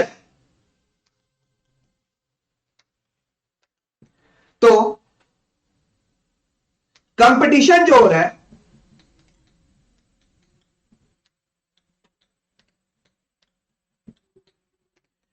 वो 100 लोगों के बीच में हो रहा है कि नहीं हो रहा है? मेरी बात को मुझे कंप्लीट करने देना। ऑन द कॉन्ट्ररी, अगर एग्जिट बैरियर वीक होता, एग्जिट बैरियर वीक होने का क्या मतलब है कि इन 10 प्लेयर्स को जब चाहे इंडस्ट्री छोड़ के जा सकते हैं, कोई दिक्कत नहीं है, तो कंपटीशन कितने लोगों के बीच में होता? कंपटीशन 90 लोगों के बीच में होता। बात को समझो, ये पॉइंट खत्म होने वाला अपना। मैंने सबसे पहले आपको यह बताया कि एग्जिट फीस लगाने से स्विचिंग कॉस्ट आपका हाई हो जाता है, जिसमें एयरटेल में मैंने 5000 रुपीज का एग्जांपल लिया, और मैंने ये बताया कि एग्जिट फीस खाली और खाली फाइनेंशियल टर्म्स में नहीं होता है, आपका नॉन फाइनेंशियल टर्म्स में भी होता है, जैसे कि Tata nano loss of goodwill. ठीक है, आप एक इंडस्ट्री है जिसमें 100 प्लेयर्स है, 90 प्लेयर तो विलिंगली इस इंडस्ट्री में रहना चाहते हैं, और 10 ऐसे प्लेयर हैं जो किस इंडस्ट्री से नहीं निकल पा रहे, बिकॉज उन्हें डर है कि अगर मैं निकला तो मेरा गुडविल का लॉस हो जाएगा। ठीक है, तो एग्जिट बैरियर जब पावरफुल होता है, एग्जिट बैरियर पावरफुल होने का क्या मतलब हो गया कि ये 10 के 10 प्लेयर को इस इंडस्ट्री में रहना पड़ रहा है, अगर एग्जिट किया तो उनका गुडविल का लॉस होने का डर है। तो जो कंपटीशन है वो 90 लोगों के बीच में कि 100 लोगों के बीच में? 100 लोगों के बीच में। लेकिन अगर एग्जिट बैरियर वीक होता, मतलब ये 10 प्लेयर जब चाहे इंडस्ट्री छोड़ के जा सकते हैं, तो उस केस में कंपटीशन जो है वो 90 लोगों के बीच में होता है कि नहीं? तो एक बहुत बड़ा फैक्टर जो निकल के सामने आता है वो ये है, ये देखो कि एग्जिट बैरियर स्ट्रांग है कि एग्जिट बैरियर वीक है। तो this is our fifth factor. ठीक है, तो कुल मिलाकर अब तक हम लोगों ने कितने पॉइंट देख लिए? हम लोगों ने 5 पॉइंट्स कर लिए, जो काफी ज्यादा आसान है। सबसे पहला क्या था? सबसे पहला था आपका नंबर ऑफ कॉम्पिटिटर्स, दूसरा था आपका इंडस्ट्री लीडर। ठीक है, तीसरा क्या था आपका? प्रोडक्ट डिफरेंशिएटेड है या नहीं। चौथा पॉइंट क्या है कि इंडस्ट्री का जो ग्रोथ रेट है वो स्लो है। और पांचवा पॉइंट जो अभी हम लोगों ने देखा वो क्या था? एग्जिट फीस भी एक बहुत बड़ा फैक्टर है जो डिटरमाइन करता है कि आपका कंपटीशन कितना इंटेंसिफाइड तरीके से होगा। एग्जिट फीस के जगह हम लोग क्या कर देते हैं? हम लोग लिख देते हैं एग्जिट बैरियर्स। ठीक है, अब आते हैं अपने 6th पॉइंट में। ध्यान से सुनना इसको, यह पॉइंट भी काफी ज्यादा आसान है, बस बातों को अगर आप सुनते चले जाओगे तो एक बार में दिमाग में रजिस्टर हो जाएगा। 6th पॉइंट क्या बोलता है? High fixed cost. क्या है? High fixed cost. समझो बात को, एक इंडस्ट्री है जिसमें दो प्लेयर है, ए एंड बी।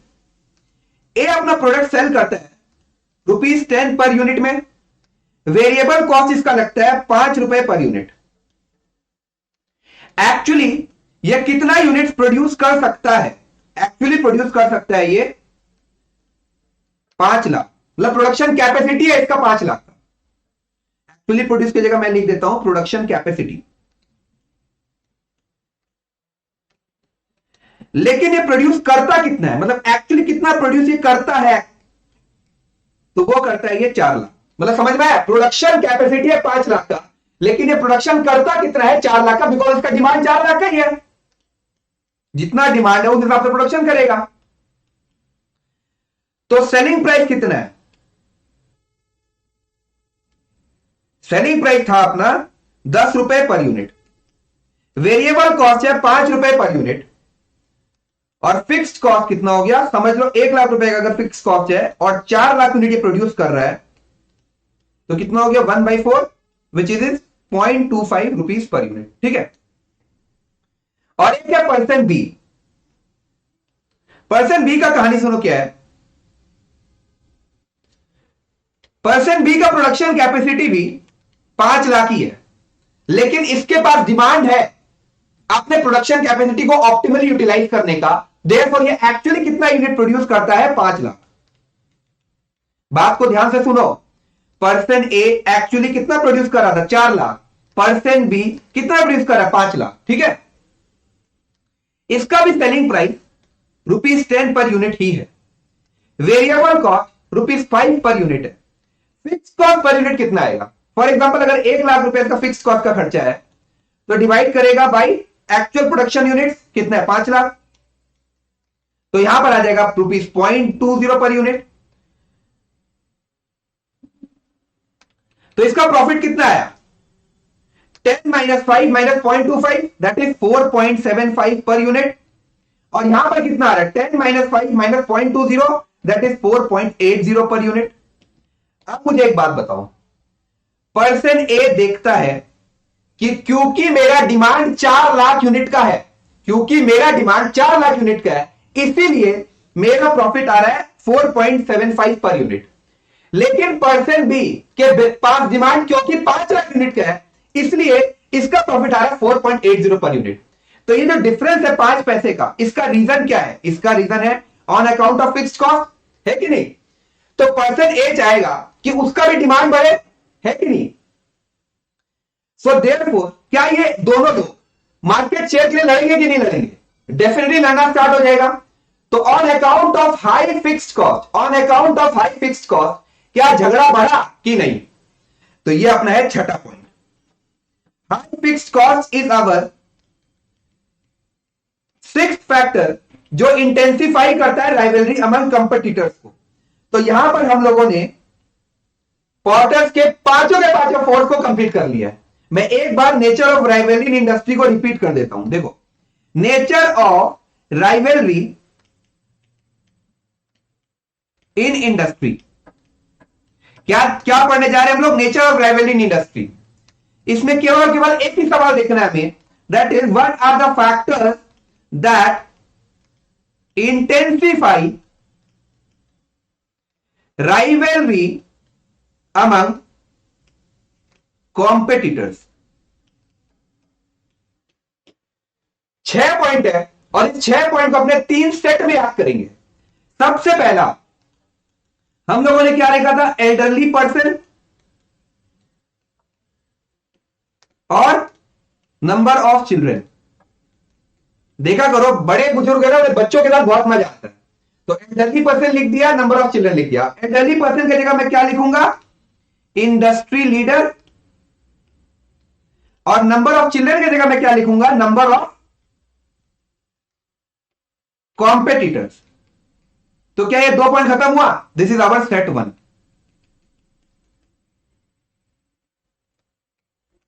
तीसरा क्या है? ये देखेंगे हम लोग प्रोडक्ट में ग्रोथ कितना है। क्या देखने जा रहे हैं हम लोग? प्रोडक्ट में ग्रोथ कितना है। तो प्रोडक्ट से याद आएगा आपको, प्रोडक्ट डिफरेंशिएटेड है कि नहीं है,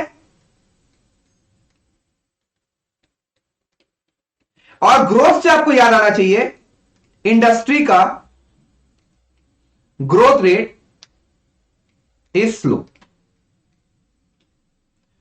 तो दिस इज आवर सेट 2। सेट 1 में क्या बोला, बड़े बुजुर्ग को बच्चों के साथ मजा आता है, तो एल्डरली पर्सन की जगह मैंने लिख दिया इंडस्ट्री लीडर, बच्चों की जगह मैंने क्या लिख दिया, नंबर ऑफ कॉम्पिटिटर्स। इतना याद हुआ। फिर हम लोग सेट नंबर 2 में, जो क्या बोलता है, प्रोडक्ट का ग्रोथ देखना है। तो प्रोडक्ट से याद आना चाहिए आपको, प्रोडक्ट डिफरेंशिएटेड है कि नहीं है, और ग्रोथ से क्या आ जाएगा, इंडस्ट्री ग्रोथ रेट स्लो है। ठीक है,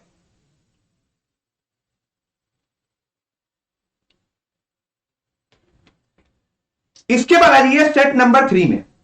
इसमें दो टाइप का कॉस्ट याद रखना है आपको। एक है एग्जिट कॉस्ट, हम लोग एग्जिट फीस कह ले या फिर एग्जिट कॉस्ट कह ले, एक ही बात है ना। तो मैंने क्या लिखा, एग्जिट कॉस्ट या फिर फीस।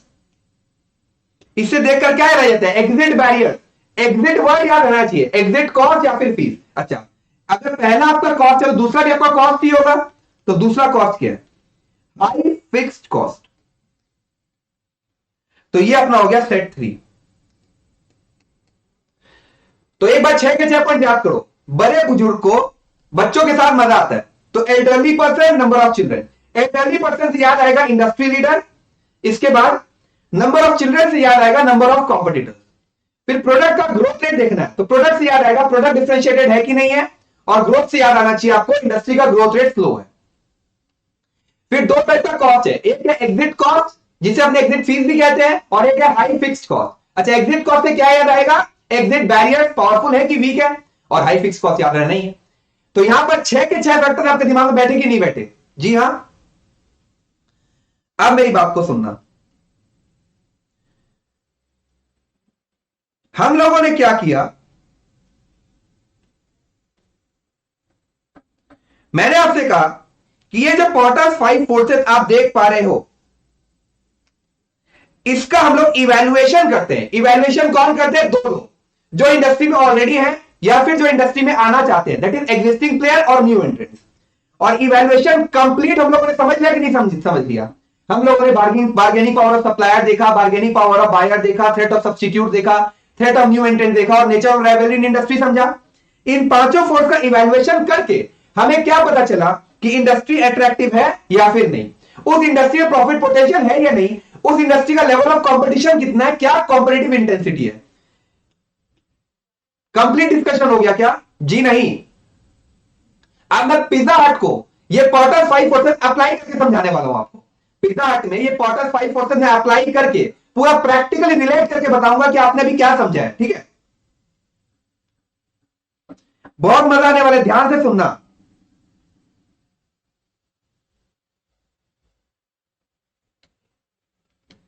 पिज्जा हट 5 फोर्स का नाम बताओ फटाफट फटाफट। Bargaining power of buyer, bargaining power of supplier. अब समझो, हम एक बायर है, हम पिज्जा हट के पास जाकर बोलते हैं कि हमें 1 लाख पीसेस ऑफ पिज्जा चाहिए, हमें 5 रुपए का डिस्काउंट दीजिए। पिज्जा हट एंटरटेन करेगा क्या आपको? कोई एंटरटेन नहीं करने वाला है। All over the world pizza हट बैठा हुआ है, वो लोग मेरे 1 लाख पीसेस के भरोसे है क्या? बोला लेना ही लीजिए वरना चाहिए। तो बायर का बार्गेनिंग पावर स्ट्रॉन्ग हुआ कि बायर का बार्गेनिंग पावर वीक हुआ? बायर का बार्गेनिंग पावर हुआ वीक। तो ये अपना पहला फोर्स खत्म हुआ। दूसरा, अब आ जाता है सप्लायर। अब ये सप्लायर क्या है? फॉर एग्जांपल 100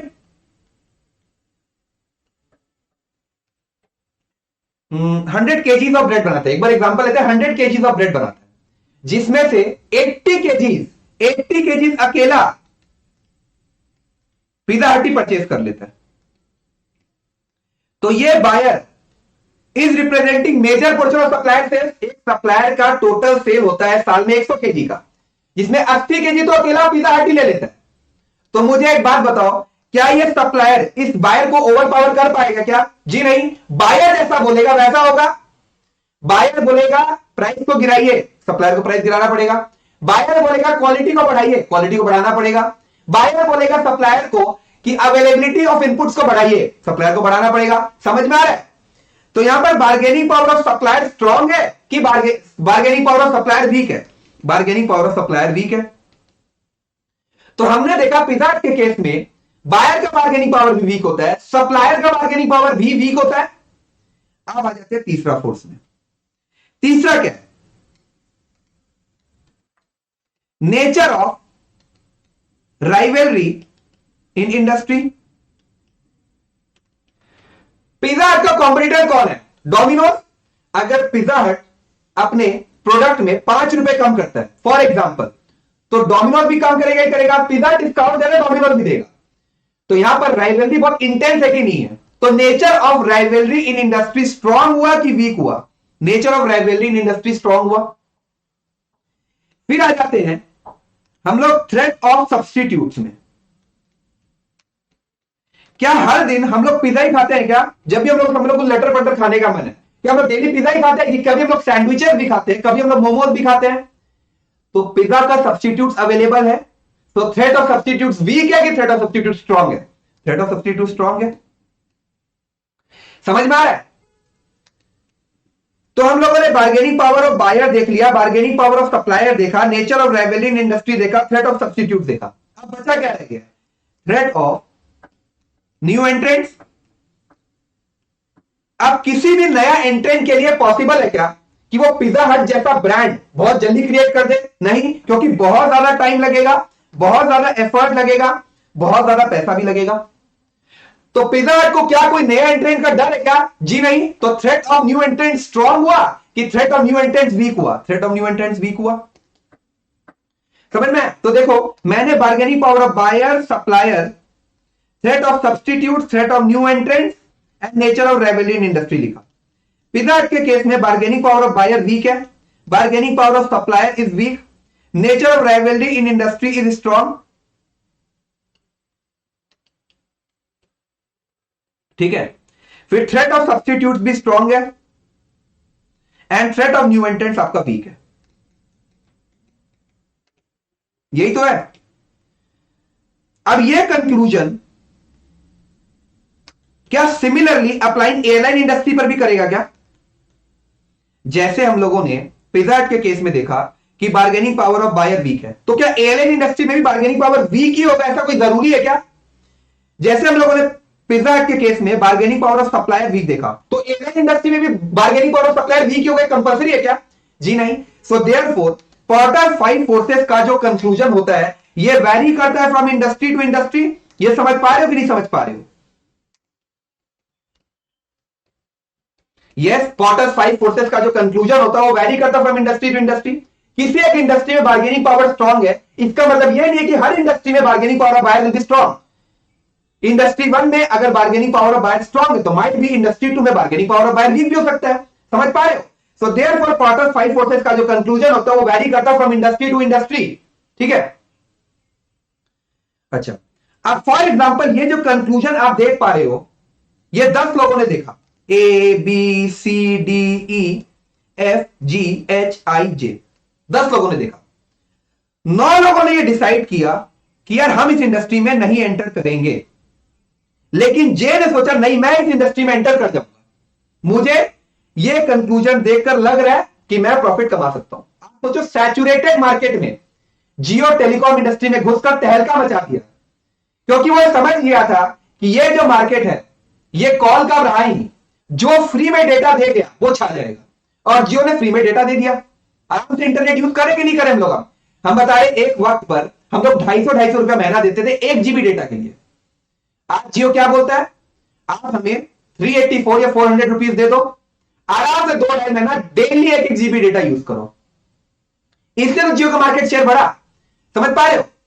तो यहां पर समझो आपको मैं क्या कहना चाह रहा हूं कि ये जो पोर्टर 5 फोर्सेस का कंक्लूजन आप देख पा रहे हो, 10 लोगों ने देखा, A B C D E F G H I J। 9 लोगों ने सोचा कि यार मैं इस इंडस्ट्री में एंटर नहीं करूंगा, लेकिन जे ने सोचा नहीं मैं इस इंडस्ट्री में एंटर कर जाऊंगा। तो क्या एक और स्टेटमेंट अपना डिराइव हुआ कि नहीं हुआ कि पोर्टर 5 फोर्सेस का जो कंक्लूजन है वो वैरी करता है फ्रॉम इंडस्ट्री टू इंडस्ट्री? ये बात तो सच है, लेकिन ये वैरी करता है फ्रॉम पर्सन टू पर्सन। ये भी बात सच है कि नहीं है? और इन पांचों के पांचों फोर्स का कलेक्टिव स्ट्रेंथ देखा जाता है। आज ये जे फॉर एग्जांपल सोच रहा है कि मैं इस इंडस्ट्री में घुसूंगा, तो क्या वो केवल और केवल बार्गेनिंग पावर ऑफ बायर देख रहा है क्या? जी नहीं। क्या वो केवल और केवल बार्गेनिंग पावर ऑफ सप्लायर देख रहा है क्या? जी नहीं। क्या वो केवल और केवल थ्रेट ऑफ सब्स्टिट्यूट देख रहा है? जी नहीं। वो पांचों फोर्स का कलेक्टिव स्ट्रेंथ देख रहा है। समझ में आ रहा है? तो देखो तीन स्टेटमेंट बन गया। सबसे पहला, पॉटर्स फाइव फोर्सेस वैरी करता फ्रॉम इंडस्ट्री टू इंडस्ट्री, ये वैरी करता फ्रॉम पर्सन टू पर्सन, और इन पांचों के पांचों फोर्स का कलेक्टिव स्ट्रेंथ देखा जाता है। समझ में आ रहा है? और देखता हूं कोई पॉइंट अगर छूट गया हो तो। हाँ, ये एक बहुत इंपॉर्टेंट पॉइंट है, सुनना। अभी पिज्जा हट के केस में हमने क्या देखा? यहां पर लिखा bargaining power of buyer, bargaining power of supplier, threat of substitute, threat of new entrant and nature of rivalry in industry. ठीक है, bargaining power of buyer weak था, सप्लायर वीक था, थ्रेट ऑफ सब्स्टिट्यूट स्ट्रॉन्ग है, threat of new entrants weak है, nature of rivalry in industry strong है। इस outcome के basis पे जे ने डिसाइड किया, देखो यहां पर जे ने डिसाइड किया कि यार मैं इस इंडस्ट्री में एंटर करूंगा।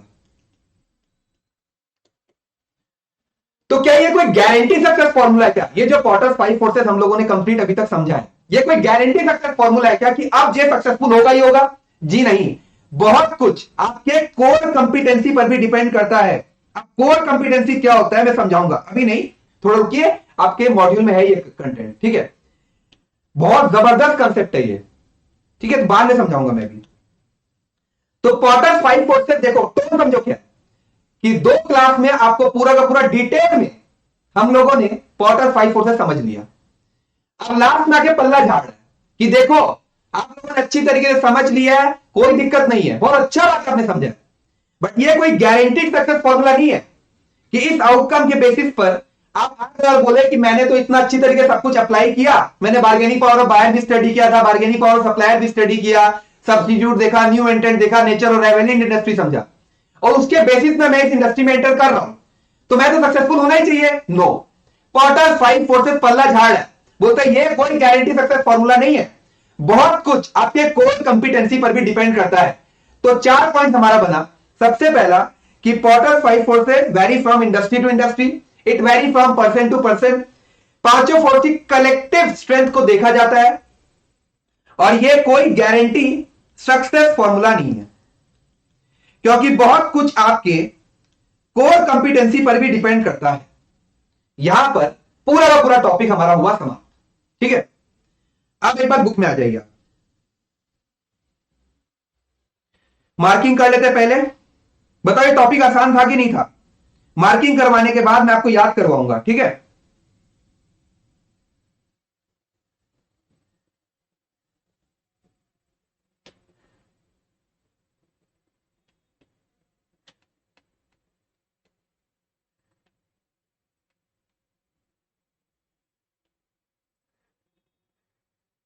देखो पेज नंबर है आपका 41। Every business operate in the competitive environment. ठीक है, competitive state of an industry has a strong influence on how firm develop their strategy. क्या कंपटीशन से हर एक बिजनेस इंपैक्ट होता है कि नहीं होता है? वही बात लिखा हुआ है। It is through competitive strategy that the organization attempt to adopt an approach to compete in the industry. Competition से लड़ने के लिए जो स्ट्रेटेजी बनाई जाती है उसी को कॉम्पिटेटिव स्ट्रेटेजी कहा जाता है। Porter's five forces model is one of the most effective and enduring conceptual framework used to assess the nature of competitive environment। क्या है ये?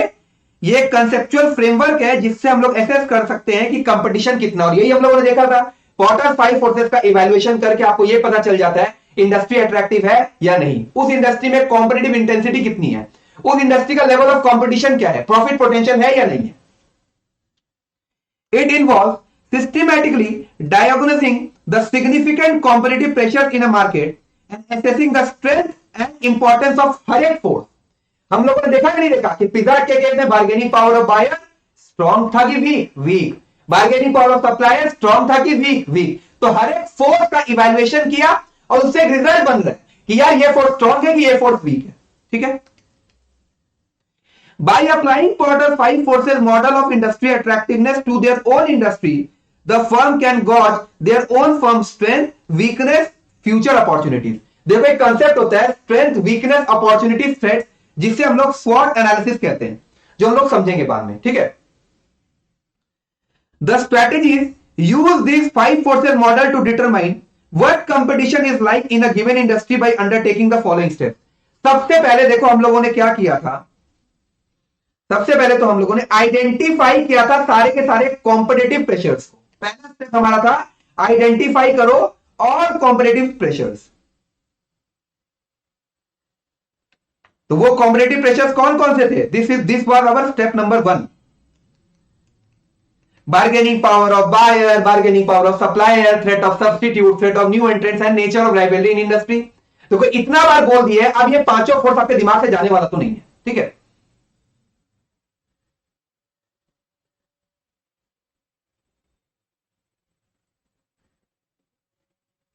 तो identify the specific competitive pressure associated with each of the five forces.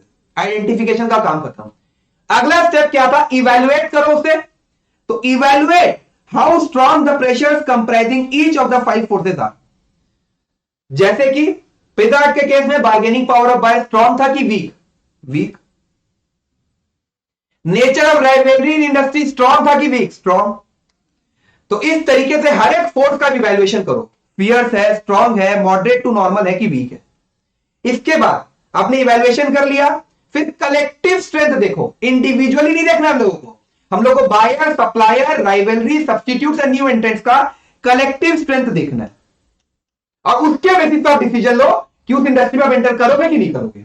ये पूरा introduction अब समझ में आ रहा है कि नहीं आ रहा है? जी हां, ये एमसीक्यू में आ सकता है कि आप इंडिविजुअल स्ट्रेंथ देखते हो कि कलेक्टिव स्ट्रेंथ देखते हो। हम लोग कलेक्टिव स्ट्रेंथ देखते हैं, और ये स्टेप आप लोग याद रखोगे।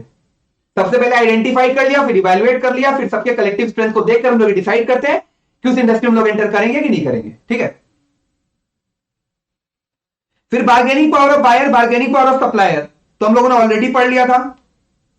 थ्रेट ऑफ सब्स्टिट्यूट भी पिछले क्लास में देख लिया था। आज हम लोगों ने क्या क्या पढ़ा? Nature of rivalry in industry and threat of new entrants, ठीक है।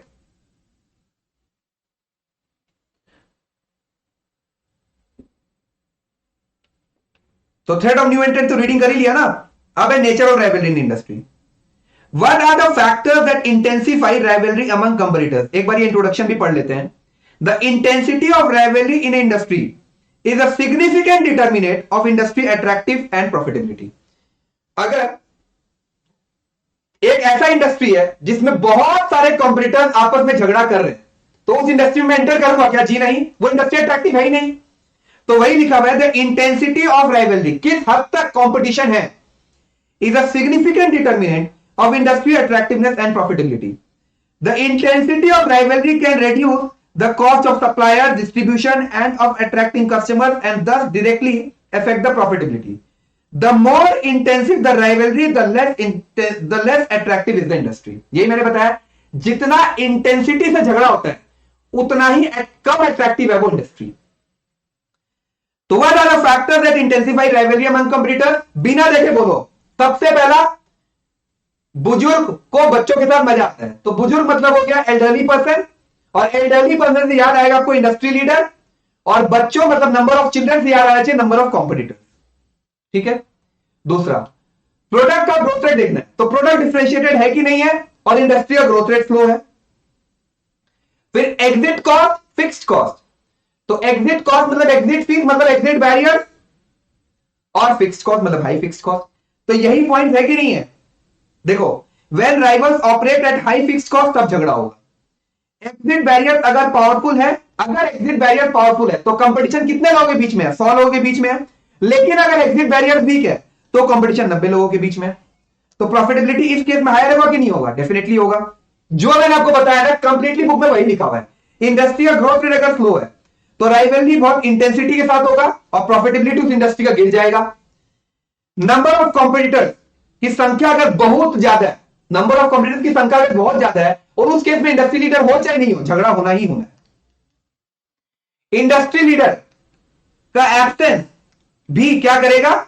इंटेंसिफाई करता है राइवलरी अमंग कॉम्पिटिटर्स। प्रोडक्ट अगर डिफरेंशिएटेड है, अगर प्रोडक्ट डिफरेंशिएटेड है तब तो प्रॉफिटेबिलिटी हायर है, लेकिन अगर प्रोडक्ट डिफरेंशिएटेड नहीं है तो प्रॉफिटेबिलिटी लोअर होगा।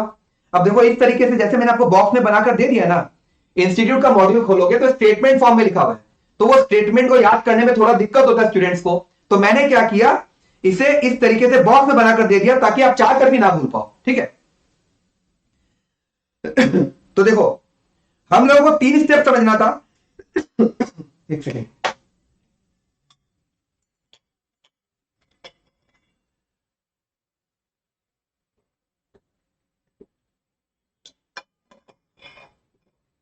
सबसे पहला स्टेप क्या था, identify the specific competitive pressure, तो आइडेंटिफाई कर लिया हम लोगों ने स्पेसिफिक कॉम्पिटिटिव प्रेशर। दूसरा क्या था, इवैल्यूएट करो, तो इवैल्यूएशन भी खत्म हो गया। और तीसरा स्टेप जो पढ़ना हम लोग का रह गया है, डिटरमाइन करो whether the collective strength of 5 forces is conducive to earn attractive profits. तो हम लोग बस रीडिंग करना है, रीडिंग कर लेते हैं।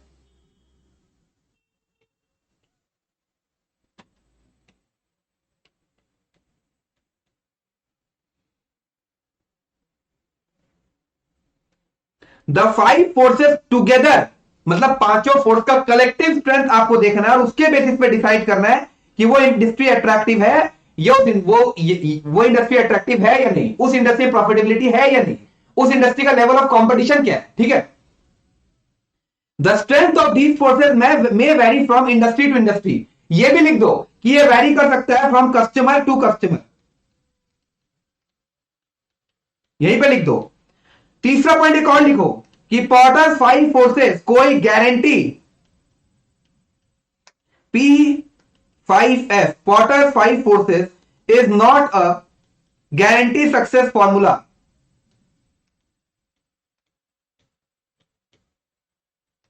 बहुत कुछ आपके कोर कंपिटेंसी पर भी डिपेंड करता है। अब कोर कंपिटेंसी क्या होता है वो मैं आपको बाद में समझाऊंगा। तो कितने आसानी से इतना आसान टॉपिक हम लोगों ने समझ लिया, बस केवल समझाइए भैया, याद तो हुआ नहीं है, तो मैं आपको याद भी अब करवा देता हूं। तो क्या कुछ रह गया क्या, पेज 41 पूरा हो गया, 42 हो गया, 43 हो गया, 44 खत्म, 45 खत्म एंड 46 भी खत्म, 47 खत्म, ठीक है। चलो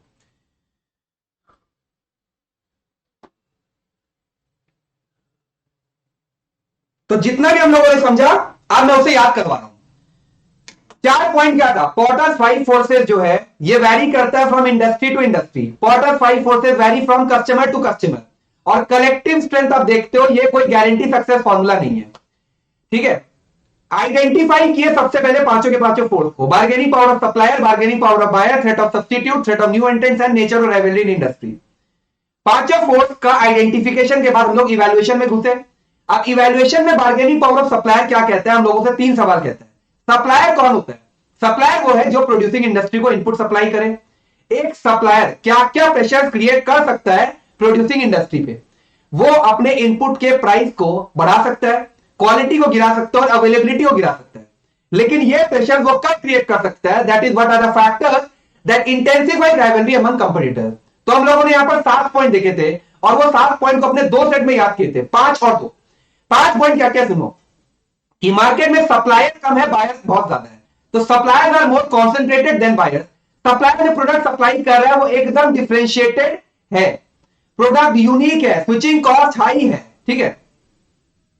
तो देखो suppliers are more concentrated than buyers, highly differentiated product, non availability of substitutes, they erect high switching cost. और बायर्स से क्या रहेगा, that buyers do not represent major portion of supplier sales. तो ये 5 पॉइंट खत्म हो गया। फिर आ जाते सेट 2 में, वापस सप्लायर और बायर लिखा, तो बायर एजुकेटेड नहीं है और सप्लायर का ये दम है कि वो फॉरवर्ड इंटीग्रेशन कर सकता है। तो जैसे बार्गेनिंग पावर ऑफ सप्लायर देखा, पूरा का पूरा उल्टा क्या, बार्गेनिंग पावर ऑफ बायर उल्टा ही तो है। फिर हम लोगों ने समझा थ्रेट ऑफ सब्स्टिट्यूट्स, तो substitute products are the products from another industry that provide same और बेटर लेवल ऑफ सैटिस्फैक्शन, जिसमें हम लोगों ने टी कॉफी के एग्जांपल देखा, फिर हम लोगों ने कोल्ड ड्रिंक का एग्जांपल देखा था, येलो रोजेस चॉकलेट्स का एग्जांपल समझा था, ठीक है। तो कंडीशन क्या है in which threat of substitute is stronger, तो आपका जो प्रोडक्ट है उसके मुकाबले जो सब्स्टिट्यूट प्रोडक्ट बाजार में अवेलेबल है उसका प्राइस आपके प्रोडक्ट से ज्यादा रीजनेबल है, उसका क्वालिटी आपके प्रोडक्ट से ज्यादा सुपीरियर है, स्विचिंग कॉस्ट लो है। लेकिन ये तीनों फैक्टर काम कब करते हैं, जब एक्चुअली बाजार में सब्स्टिट्यूट अवेलेबल हो। फिर हम लोग आ गए चौथे फोर्थ में, थ्रेट ऑफ न्यू एंट्रेंट्स। तो कॉमन बैरियर टू एंट्री क्या है, यहां पर 7 पॉइंट देखा था हम लोगों ने। तो वो किस तरीके से याद किया था, अगर हमें सक्सेसफुल होना है, तो हमें कुछ अलग करना पड़ेगा। तो अगर मतलब क्या हो गया, एग्रेसिव रिटेलिएशन, तो पॉसिबिलिटी ऑफ एग्रेसिव रिटेलिएशन, अलग मतलब हो गया प्रोडक्ट डिफरेंशिएशन। तो मैं क्या अलग करूं, देखो प्रोडक्ट डिफरेंशिएशन बोलते हैं, आपको याद आ जाना चाहिए स्विचिंग कॉस्ट साइड। एक बार फिर से मैं बोल रहा हूं कि अगर मैं सक्सेसफुल होना चाहता हूं तो मुझे कुछ अलग करना पड़ेगा। तो अगर से याद आ जाएगा पॉसिबिलिटी ऑफ एग्रेसिव रिटेलिएशन, अलग मतलब हो गया product differentiation, switching cost side. ठीक है, तो मैं क्या अलग करूं, मैं एक्सेस इकोनॉमिक्स पढ़ूंगा। तो एक्सेस से याद आएगा access to distribution channel, economics से इकोनॉमिक ऑफ स्केल। और जब मैं बहुत इकोनॉमिक्स पढ़ लूंगा ना तो मुझे कैप मिलेगा। तो capital requirements and huge capital requirements is required to establish brand identity. ठीक है, फिर हम लोगों ने देखा nature of rivalry in industry. तो what are the factors that intensify rivalry among competitor. तो पहला क्या था, बुजुर्गों को बच्चों के साथ मजा आता है। तो एल्डरली पर्सन से याद आ जाएगा इंडस्ट्री लीडर। बच्चों मतलब नंबर ऑफ चिल्ड्रन, मतलब हो गया नंबर ऑफ कॉम्पिटिटर। ठीक है, फिर दो टाइप का कॉस्ट था, एक था फिक्स्ड कॉस्ट, एक था एग्जिट कॉस्ट। एग्जिट कॉस्ट मतलब एग्जिट फीस मतलब एग्जिट बैरियर्स। तो competitors face high exit barriers and competitors operate with high fixed cost. ठीक है, फिर प्रोडक्ट का ग्रोथ रेट देखना हम लोगों को। तो प्रोडक्ट डिफरेंशिएटेड है कि नहीं है, और इंडस्ट्री जो है वो क्या कर रहा है, स्लो ग्रोथ रेट फेस कर रहा है। तो ये पांचों के पांचों फोर्स का रिवीजन भी हम लोगों ने कर लिया। अगले क्लास में फिर से मैं रिवाइज करवा दूंगा। ठीक है, अच्छा एक बात सुनो, हर क्लास के बाद मैं एक ऑडियो रिकॉर्डिंग आपको दे रहा हूं, टेलीग्राम चैनल में शेयर्ड है वो। एक्चुअली वो ऑडियो रिकॉर्डिंग है क्या, जैसे आज मैंने आपको जो भी मैंने पढ़ाया, एक्चुअली देखा जाए तो 2 से 2.5 मिनट का ही पढ़ाई होता है। तो पूरे के पूरे क्लास का समराइजेशन मैं 2-2.5 मिनट में कर दे रहा हूं। और अब जब नेक्स्ट क्लास को स्टार्ट करो ना, तो जब पहले क्या करो, ऑडियो रिकॉर्डिंग को सुन लो। और अगर बार बार सुनते चले जाओगे ना तो दिमाग में स्टोर हो जाता है। तो पहले क्लास का शायद जो रिवीजन था वो 6-7 मिनट का था, आज के क्लास का रिवीजन भी आई थिंक वो 3-4 मिनट का ही होगा। तो सुन लेना, क्यूमुलेटिव बेसिस पे सुनते चले जाओगे तो ये सब्जेक्ट कभी डिफिकल्ट लगने वाला ही नहीं है। ठीक है, तो अपने हेल्थ का ध्यान रखो, पढ़ाई अच्छी से करो, एकदम गारंटीड आप लोग इस बार निकल जाओगे। ठीक है, तो चलिए बाय।